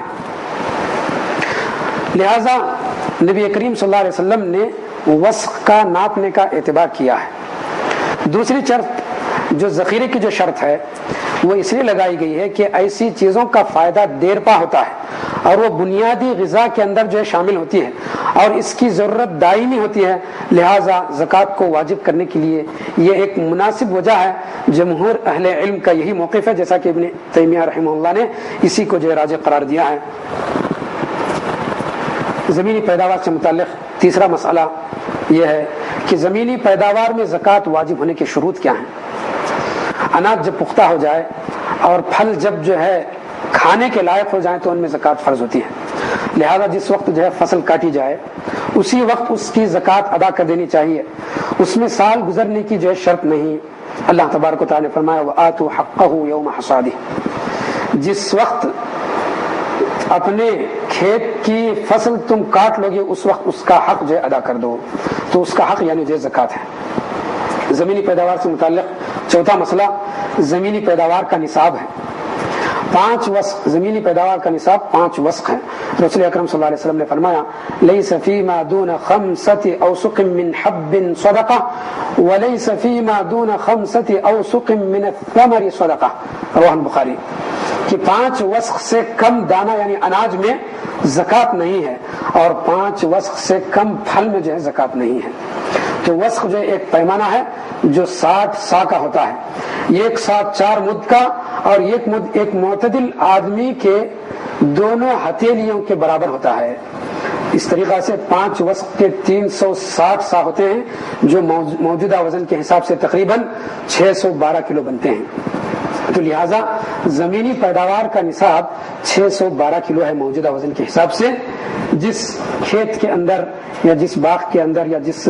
فارم کے اندر جو ہے 612 کلو اناج یا اس سے زائد اناج جو ہے نکلے گا اس کے اندر جو ہے زکوٰۃ فرض ہو جاتی ہے۔ زمینی پیداوار سے متعلق 5واں مسئلہ یہ ہے کہ ادائیگی کی واجبی مقدار کیا ہے۔ زمینی پیداوار میں ادائیگی کی واجبی مقدار 3 طرح کی ہے: عشر، نصف العشر، ثلاثۃ ارباع العشر۔ عشر کہتے ہیں 10واں حصہ، نصف عشر کہتے ہیں 20واں حصہ، ثلاثۃ ارباع العشر کہتے ہیں 10ویں حصے کے 4 حصے کرنے کے بعد 3 حصے بطور زکوٰۃ ادا کرنا، یہ جو ہے ثلاثۃ ارباع العشر ہے۔ اگر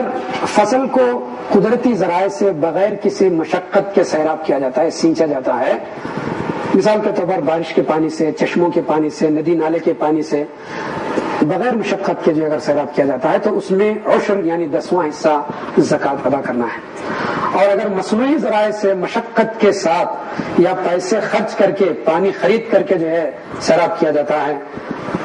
کنووں کے ذریعے سے یا پھر جو ٹیوب ویل کے ذریعے سے، تو اس میں جو نصف عشر یعنی 20واں حصہ بطور زکوٰۃ ادا کرنا چاہیے۔ نبی کریم صلی اللہ علیہ وسلم نے ایک حدیث کے اندر فرمایا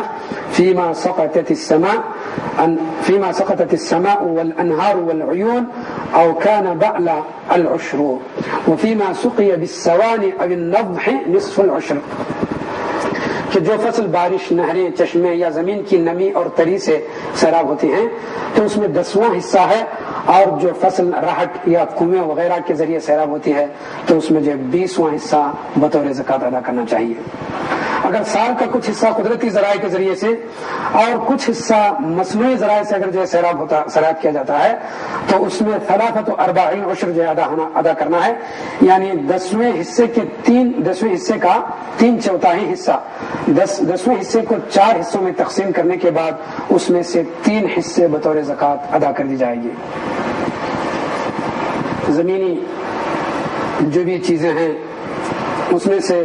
ریکاز اور معدنیات بھی زمین سے نکلنے والی چیزیں ہیں۔ ریکاز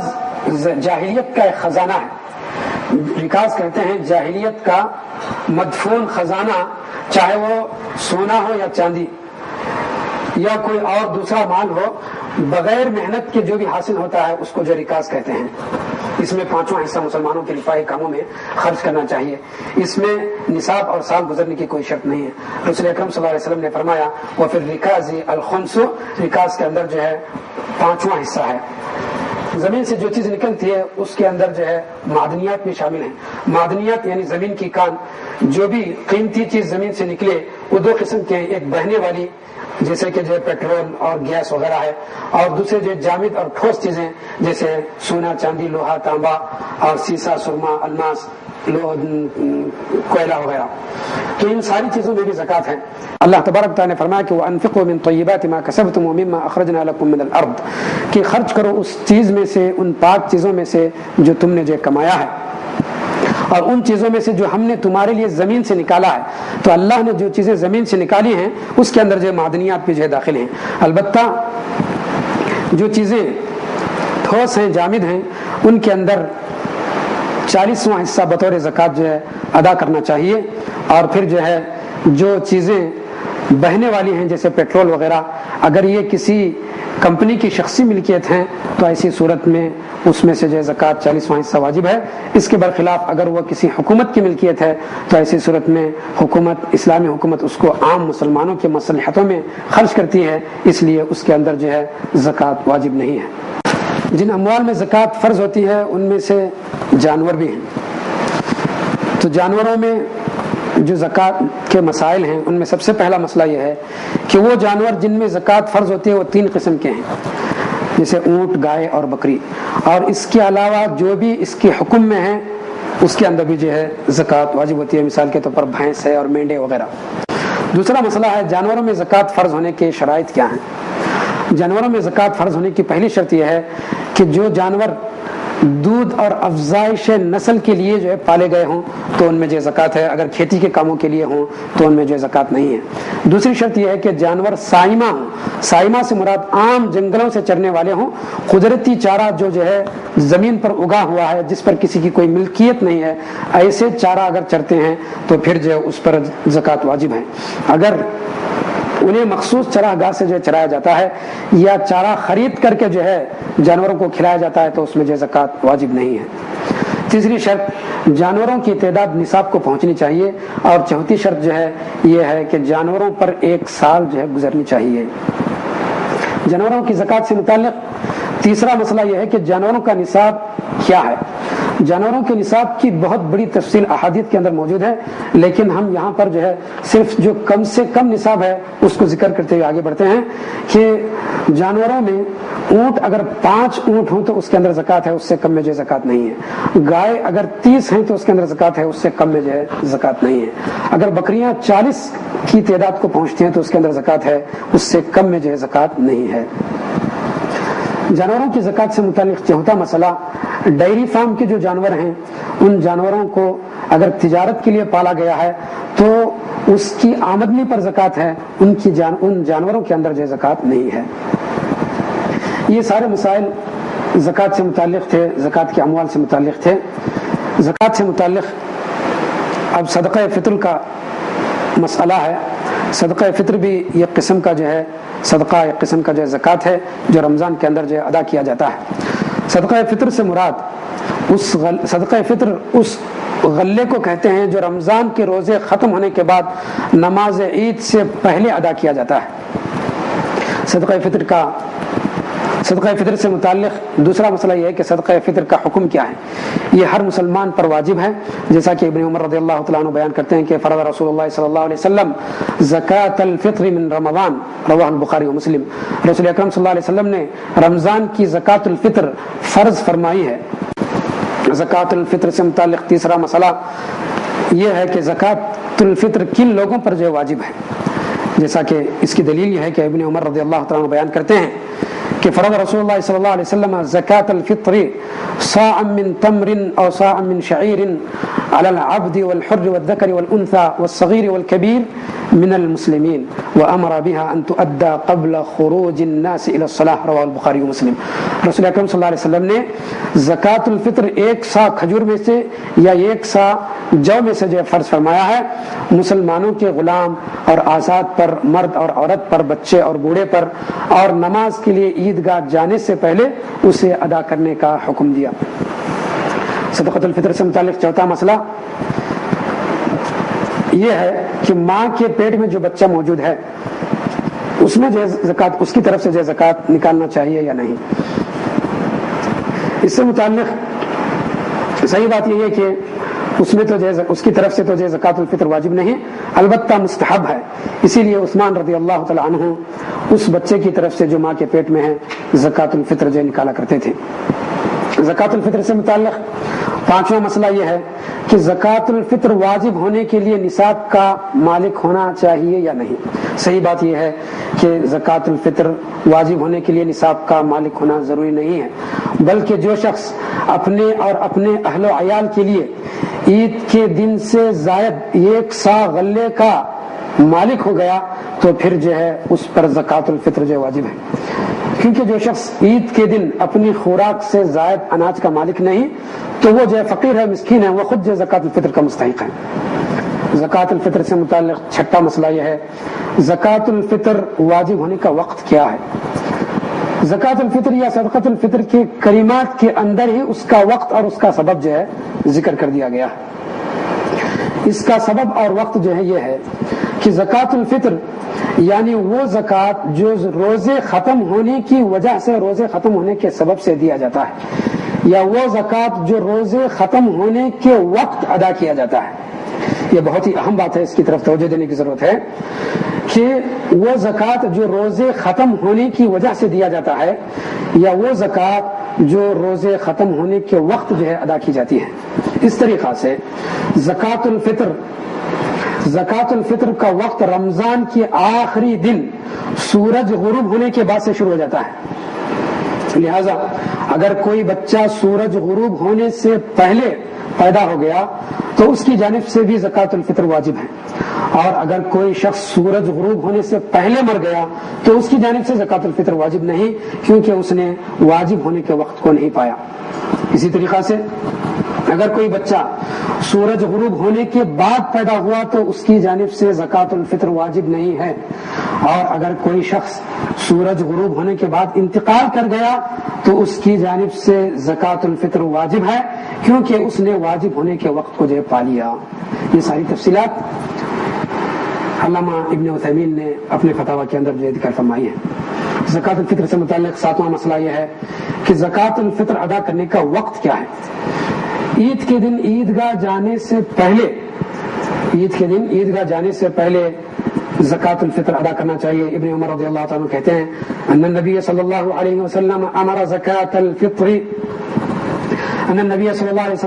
بزکات الفطر قبل خروج الناس الى الصلاة، کہ نبی کریم صلی اللہ علیہ وسلم نے زکات الفطر کو نماز کے لیے عیدگاہ جانے سے پہلے ادا کرنے کا جو حکم دیا. زکات الفطر سے متعلق آٹھواں مسئلہ یہ ہے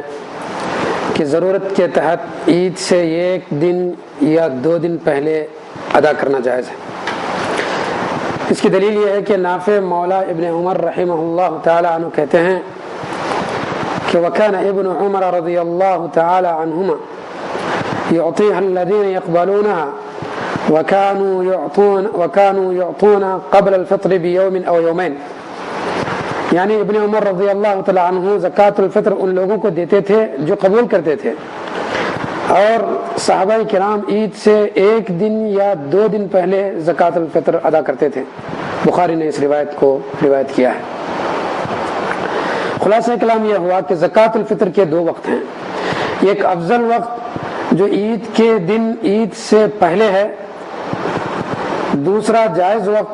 جو عید سے 1 یا 2 دن پہلے ہے. زکات الفطر سے متعلق 9واں مسئلہ یہ ہے کہ عید کے بعد زکات الفطر ادا کرنا یہ جو ہے جائز نہیں ہے، کیونکہ وہ وقت ختم ہو چکا ہے. جیسا کہ ابن عباس رضی اللہ تعالیٰ عنہ فرماتے ہیں کہ رسول اکرم صلی اللہ علیہ وسلم نے فرمایا فمن اداها قبل الصلاة فهي زکاة مقبولة ومن اداها بعد الصلاة فهي صدقة من الصدقات. رواه ابو داود ابن ماجہ وصححہ الحاکم. کہ جس نے نماز عید سے قبل ادا کیا تو وہ ایک قابل قبول زکات الفطر ہے، اور جس نے نماز عید کے بعد ادا کیا تو وہ ایک عام صدقہ ہے. البتہ بغیر کسی شرعی عذر اور مجبوری کے زکات الفطر کی ادائیگی میں تاخیر کرنے والا گنہگار ہے.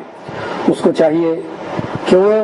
توبہ کرے اور نماز عید کے بعد اس کو قضا بھی کرے، یہ چیز لازم ہے، کیونکہ یہ فرض عبادت ہے۔ جب کسی عذر کی بنا پر اس کا وقت نکل جائے تو عذر ختم ہونے کے ساتھ ہی اس کو ادا کر دینا چاہیے۔ ان باتوں کی وضاحت علامہ ابن عثیمین رحمہ اللہ تعالی نے اپنے فتاویٰ کے اندر فرمایا ہے۔ زکوٰۃ الفطر سے متعلق 10واں مسئلہ یہ ہے کہ زکوٰۃ الفطر کی مقدار کیا ہے۔ زکوٰۃ الفطر کی مقدار 1 صاع ہے، جو موجودہ وزن کے حساب سے 2 کلو سے لے کر کے 3 کلو تک کے درمیان بنتا ہے۔ مشہور لغت کی کتاب القاموس المحیط کے اندر اس بات کی وضاحت ہے کہ صاع جو ہے معتدل ہاتھوں والے شخص کی 2 ہتھیلیاں ملا کر کے جب 4 مرتبہ اناج نکالے جائیں گے تو وہ جو ہے 1 صاع کہلائے گا۔ زکوٰۃ الفطر سے متعلق 11واں مسئلہ یہ ہے کہ زکوٰۃ الفطر میں کون سی چیز دینی چاہیے۔ زکوٰۃ الفطر میں وہی اناج دینا سنت ہے جو نبی کریم صلی اللہ علیہ وسلم نے بطور اناج ذکر فرمایا ہے، جو لوگوں کی عام خوراک ہے، جیسا کہ ابو سعید خدری رضی اللہ تعالیٰ عنہ بیان کرتے ہیں، كنا نخرج زكاة الفطر في زمن النبي صلى الله عليه وسلم صاعا من طعام او صاعا من شعير او صاعا من تمر او صاعا من اقط او صاعا من زبيب، رواه البخاری، کہ ہم نبی کریم صلی اللہ علیہ وسلم کے زمانے میں خوراک میں سے 1 صاع یا جو میں سے 1 صاع یا کھجور میں سے 1 صاع یا پنیر میں سے 1 صاع یا منقع میں سے 1 صاع زکوٰۃ الفطر نکالا کرتے تھے۔ ابو سعید خدری رضی اللہ تعالیٰ یہ بھی فرماتے ہیں وَكَانَ طَعَامُنَا الشَّعِيرُ وَالزَّبِيبُ وَالْأَقِطُ وَالتَّمْرُ، جو منقع، پنیر اور کھجور ہماری خوراک تھی۔ ابن قیم رحمہ اللہ تعالیٰ فرماتے ہیں لیکن اگر کسی علاقے اور محلے والوں کی خوراک اس کے علاوہ دیگر چیزیں ہیں تو انہیں اپنی خوراک میں سے 1 صاع زکوٰۃ الفطر ادا کرنی چاہیے، جیسا کہ آج کل چاول ایک عام خوراک بن چکی ہے، لہذا چاول کو جس علاقے میں عام خوراک کے طور پر استعمال کیا جاتا ہے تو اس میں سے 1 صاع زکوٰۃ الفطر ادا کرنی چاہیے۔ زکوٰۃ الفطر سے متعلق 12واں مسئلہ یہ ہے زکوٰۃ الفطر میں قیمت ادا کرنا کیا جائز ہے۔ صحیح بات یہ ہے کہ زکوٰۃ الفطر میں قیمت ادا کرنا جائز نہیں ہے، اس لیے کہ رسول اکرم صلی اللہ علیہ وسلم نے زکوٰۃ الفطر کو خوراک میں سے ادا کرنے کا حکم دیا ہے، جیسا کہ ابن عمر رضی اللہ تعالیٰ فرماتے ہیں کہ نبی کریم صلی اللہ علیہ وسلم نے صدقۃ الفطر کو روزے دار کے گناہوں کی پاکی اور مسکینوں کو خوراک فراہم کرنے کے لیے مقرر فرمایا ہے، یعنی طعمۃ للمساکین فرمایا، یعنی مسکینوں کے لیے خوراک۔ لہذا جب رسول اللہ صلی اللہ علیہ وسلم نے زکوٰۃ الفطر میں غذا کا اعتبار کیا ہے تو اس کے بدلے قیمت دینا جائز نہیں۔ قیمت کی ادائیگی میں اس عبادت کا اظہار نہیں ہوتا۔ ممکن ہے ایک شخص پیسوں کو اپنے جیب میں رکھ کر کے جب ادا کرے گا تو وہ چیز جیب چھپ کر کے ہی رہے گی، جبکہ شریعت کا مقصود یہ ہے کہ زکوٰۃ الفطر کو اناج میں سے دیا جائے تاکہ وہ اظہار ہو جائے اور مسکین لوگ اس کو لے کر کے خوش ہوں۔ قیمت کا اندازہ لگانے میں کم و بیشی بھی ہو سکتی ہے، جب کم و بیشی ہو جائے گی تو ایسی صورت میں صدقۃ الفطر ادا کرنے والا اپنی ذمہ داری سے بری نہیں ہو سکتا۔ رسول اکرم صلی اللہ علیہ وسلم نے صرف یہ قسم کے اناج میں زکوٰۃ الفطر فرض نہیں فرمائی، بلکہ جن چیزوں میں زکوٰۃ الفطر واجب فرمائی ہے وہ مختلف قسم کے اناج ہیں اور ان کی قیمتیں بھی مختلف ہیں۔ اگر قیمت ادا کرنا شریعت کے نزدیک معتبر ہوتا تو نبی کریم صلی اللہ علیہ وسلم زکوٰۃ الفطر میں صرف ایک ہی قسم کا اناج جو ہے فرض فرما دیتے تھے، متعین کر دیتے تھے۔ ان باتوں کی وضاحت ابن عثیمین نے اپنی فتاویٰ کے اندر جو ہے فرمائی ہے۔ زکوٰۃ الفطر سے متعلق 13واں مسئلہ، گھر کے ذمہ دار کو چاہیے کہ ان تمام لوگوں کی طرف سے زکوٰۃ الفطر ادا کرے جن کی وہ جو کفالت کرتا ہے۔ اس سے متعلق 14واں مسئلہ یہ ہے کہ زکوٰۃ الفطر فقراء اور مساکین کو دینی چاہیے، جیسا کہ حدیث کے اندر نبی کریم صلی اللہ علیہ وسلم نے فرمایا کہ زکوٰۃ الفطر جو ہے طعمۃ للمساکین، مسکینوں کے لیے خوراک فراہم کرنا ہے۔ تو اس حدیث کی وجہ سے فقراء اور مساکین کو زکوٰۃ الفطر ادا کرنی چاہیے۔ زکوٰۃ الفطر سے متعلق پانچویں بات یا پانچواں مسئلہ یہ ہے کہ زکوٰۃ الفطر کی حکمتیں کیا ہیں۔ زکوٰۃ الفطر کی بہت سی حکمتیں ہو سکتی ہیں، ان میں سے چند حکمتیں یہ ہیں: روزے دار سے روزے کی حالت میں جو کچھ گناہ سرزد ہو گئے جس سے ان کے ثواب میں کمی ہو گئی تو اس کی تلافی کرنے کے لیے یہ چیز جو ہے فرض کی گئی ہے۔ دوسری حکمت یہ ہے کہ فقراء اور مساکین کو خوراک فراہم کر کے انہیں بھی عید کی خوشیوں میں شامل کرنا ہے۔ تیسری حکمت یہ ہے کہ رمضان میں اللہ تبارک و تعالیٰ نے جن نیک اعمال کی توفیق دی ہے اس کا شکر بجا لانے کے لیے اس چیز کو جو ہے فرض کیا گیا ہے۔ ابن عباس رضی اللہ تعالیٰ عنہ فرماتے ہیں زکوٰۃ الفطر کی حکمت بیان کرتے ہوئے فرض رسول اللہ صلی اللہ علیہ وسلم زکوٰۃ الفطر طہرۃ للصائم من اللغو والرفث وطعمۃ للمساکین، رواه ابو داؤد۔ کہ رسول اکرم صلی اللہ علیہ وسلم نے زکوٰۃ الفطر کو مقرر کیا ہے روزے دار کے لغو اور رفث یعنی بیکار باتوں سے پاک کرنا اور مسکینوں کے لیے خوراک فراہم کرنا، یہ جو ہے اس کا مقصد حدیث کے اندر جو بیان ہوا ہے۔ زکوٰۃ سے متعلق جو بھی مسائل آپ کے سامنے رکھے گئے اس میں سے آخری مسئلہ زکوٰۃ کے مصارف ہیں، یعنی وہ لوگ جنہیں زکوٰۃ دینا جائز ہے۔ جن لوگوں کو زکوٰۃ دینی جائز ہے وہ 8 قسم کے لوگ ہیں جن کا ذکر اللہ تبارک و تعالیٰ نے سورہ توبہ کے اندر فرمایا، انما الصدقات للفقراء والمساکین والعاملین علیہا والمؤلفۃ قلوبهم وفی الرقاب والغارمین وفی سبیل اللہ وابن السبیل فریضۃ من اللہ واللہ علیم حکیم۔ تو اس آیت کے اندر اللہ تبارک و تعالیٰ نے 8 قسم کے لوگوں کا تذکرہ فرمایا جنہیں زکوٰۃ دینا جائز ہے۔ اس آیت میں فرمایا کہ فقراء کو زکوٰۃ دینی چاہیے، یہ زکوٰۃ کے مستحق ہیں۔ فقراء فقیر کی جمع ہے، اس سے مراد وہ شخص ہے جس کے پاس اپنی بنیادی ضروریات پوری کرنے کے لیے کچھ بھی مال موجود نہ ہو۔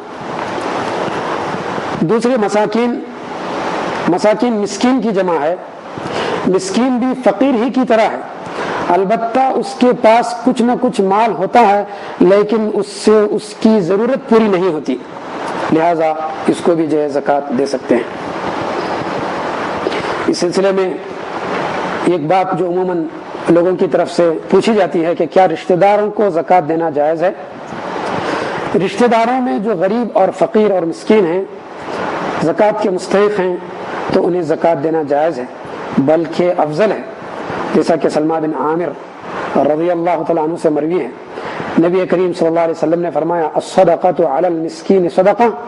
وہی علی ذی الرحم ثنتان صدقۃ وصلہ، رواہ ابن ماجہ والترمذی۔ کہ نبی کریم صلی اللہ علیہ وسلم نے فرمایا مسکین کو صدقہ دینا یہ ایک صدقہ ہے، اور رشتہ دار کو صدقہ دینا اس کے اندر 2 چیزیں ہیں، یہ ایک صدقہ کا ثواب ہے اور دوسرے صلہ رحمی کرنے کا جو ہے ثواب ہے۔ تیسرا شخص جنہیں زکوٰۃ دینا جائز ہے وہ ہے زکوٰۃ پر کام کرنے والے، یعنی وہ لوگ جو زکوٰۃ کی اصولی، اس کی تقسیم اور اس کے حساب و کتاب پر مامور ہوں، تو ان کو بطور تنخواہ زکوٰۃ میں سے تنخواہ جو ہے دی جا سکتی ہے، گرچہ وہ مالدار ہی کیوں نہ ہو۔ چوتھے مؤلفۃ القلوب، اس سے مراد 3 قسم کے لوگ ہیں، یعنی وہ کافر جن کی مالی امداد کرنے پر ان کے مسلمان ہونے کی امید ہے، تو ان کے دل کو لبھانے کے لیے، ان کے دل کی تالیف کے لیے جو ہے زکوٰۃ دے سکتے ہیں۔ دوسرے وہ کافر جن کی مالی امداد کرنے سے مسلمانوں کے ساتھ دشمنی کرنے سے دور رہ سکتے ہیں اور مسلمانوں کو تکلیف دینے سے باز آ سکتے ہوں، تو پھر جو ہے ایسے کافروں کو بھی جو زکوٰۃ دے سکتے ہیں۔ تیسرے وہ نو مسلم جو وہ شخص جو ابھی مسلمان ہوا ہے، اس کو اسلام پر مضبوطی سے قائم رہنے کے لیے مدد کرنا، یہ بھی جو ہے مؤلفۃ القلوب کے اندر جو داخل ہے۔ جن لوگوں کو زکوٰۃ دینی جائز ہے ان میں سے 5ویں قسم گردنیں آزاد کرنے کے لیے جو ہے صرف کر سکتے ہیں۔ اس سے مراد وہ غلام ہیں جو کسی آقا کے ماتحت رہ گئے ہیں ان کو آزاد کرنے کے لیے زکوٰۃ کا مال دے کر کے آزاد کیا جا سکتا ہے، یا ایسے غلام ہیں جو اپنے مالک کو پیسے دے کر آزاد ہونے کی لکھا پڑھائی کر لیا ہے، اس کو مکاتب کہتے ہیں، تو اس کو بھی جو ہے زکوٰۃ کا مال دے کر کے آزاد کر سکتے ہیں۔ زکوٰۃ کا مال جن لوگوں کو دینا چاہیے ان میں سے چھٹا قرض دار ہے، تو ایسا مقروض جو قرض کی ادائیگی کی طاقت نہیں رکھتا اس کو بھی زکوٰۃ کا مال دے کر کے اس کے قرض کا بوجھ ہلکا کر سکتے ہیں۔ ساتواں، اللہ کے راستے میں زکوٰۃ خرچ کرنا چاہیے۔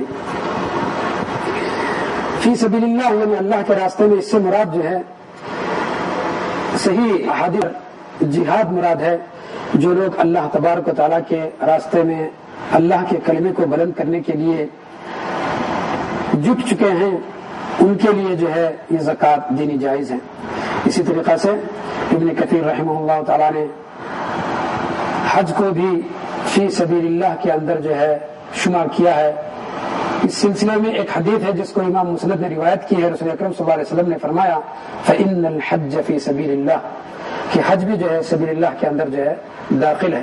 اس روح سے اگر کسی کو حج کرنے کے لیے زکوٰۃ کا پیسہ دیا جائے تو یہ بھی جو ہے درست ہے، مناسب ہے، اس میں جو ہے کوئی حرج نہیں۔ زکوٰۃ جن لوگوں کو دینی چاہیے ان میں 8واں مسافر ہے جس کو ابن السبیل کہا جاتا ہے۔ تو مسافر ایسا مسافر جو اپنی منزل پہنچنے سے پہلے پیسوں کا محتاج ہو گیا، اسے زکوٰۃ میں سے اتنا مال دیا جا سکتا ہے جس سے وہ اپنی ضروریات پوری کر لے، چاہے وہ اپنے وطن میں مالدار ہی کیوں نہ ہو۔ آیت میں مذکور 8 مصارف میں زکوٰۃ تقسیم کرنا یا ان میں سے بعض کو دینا یا ان میں سے کسی ایک کو ہی دینا، یہ سب جو ہے درست ہے۔ زکوٰۃ کے مصارف میں دوسرا مسئلہ یہ ہے کہ وہ لوگ جنہیں زکوٰۃ کا مال دینا جائز نہیں، تو جن لوگوں کو زکوٰۃ کا مال دینا جائز نہیں ہے یا جن لوگوں کو زکوٰۃ کا مال لینا جائز نہیں ہے ان میں سب سے پہلے محمد صلی اللہ علیہ وسلم اور آپ کے خاندان والے ہیں، ان کو زکوٰۃ دینا اور ان کو زکوٰۃ لینا جو ہے جائز نہیں، جیسا کہ نبی کریم صلی اللہ علیہ وسلم مسلم کی ایک روایت میں فرمایا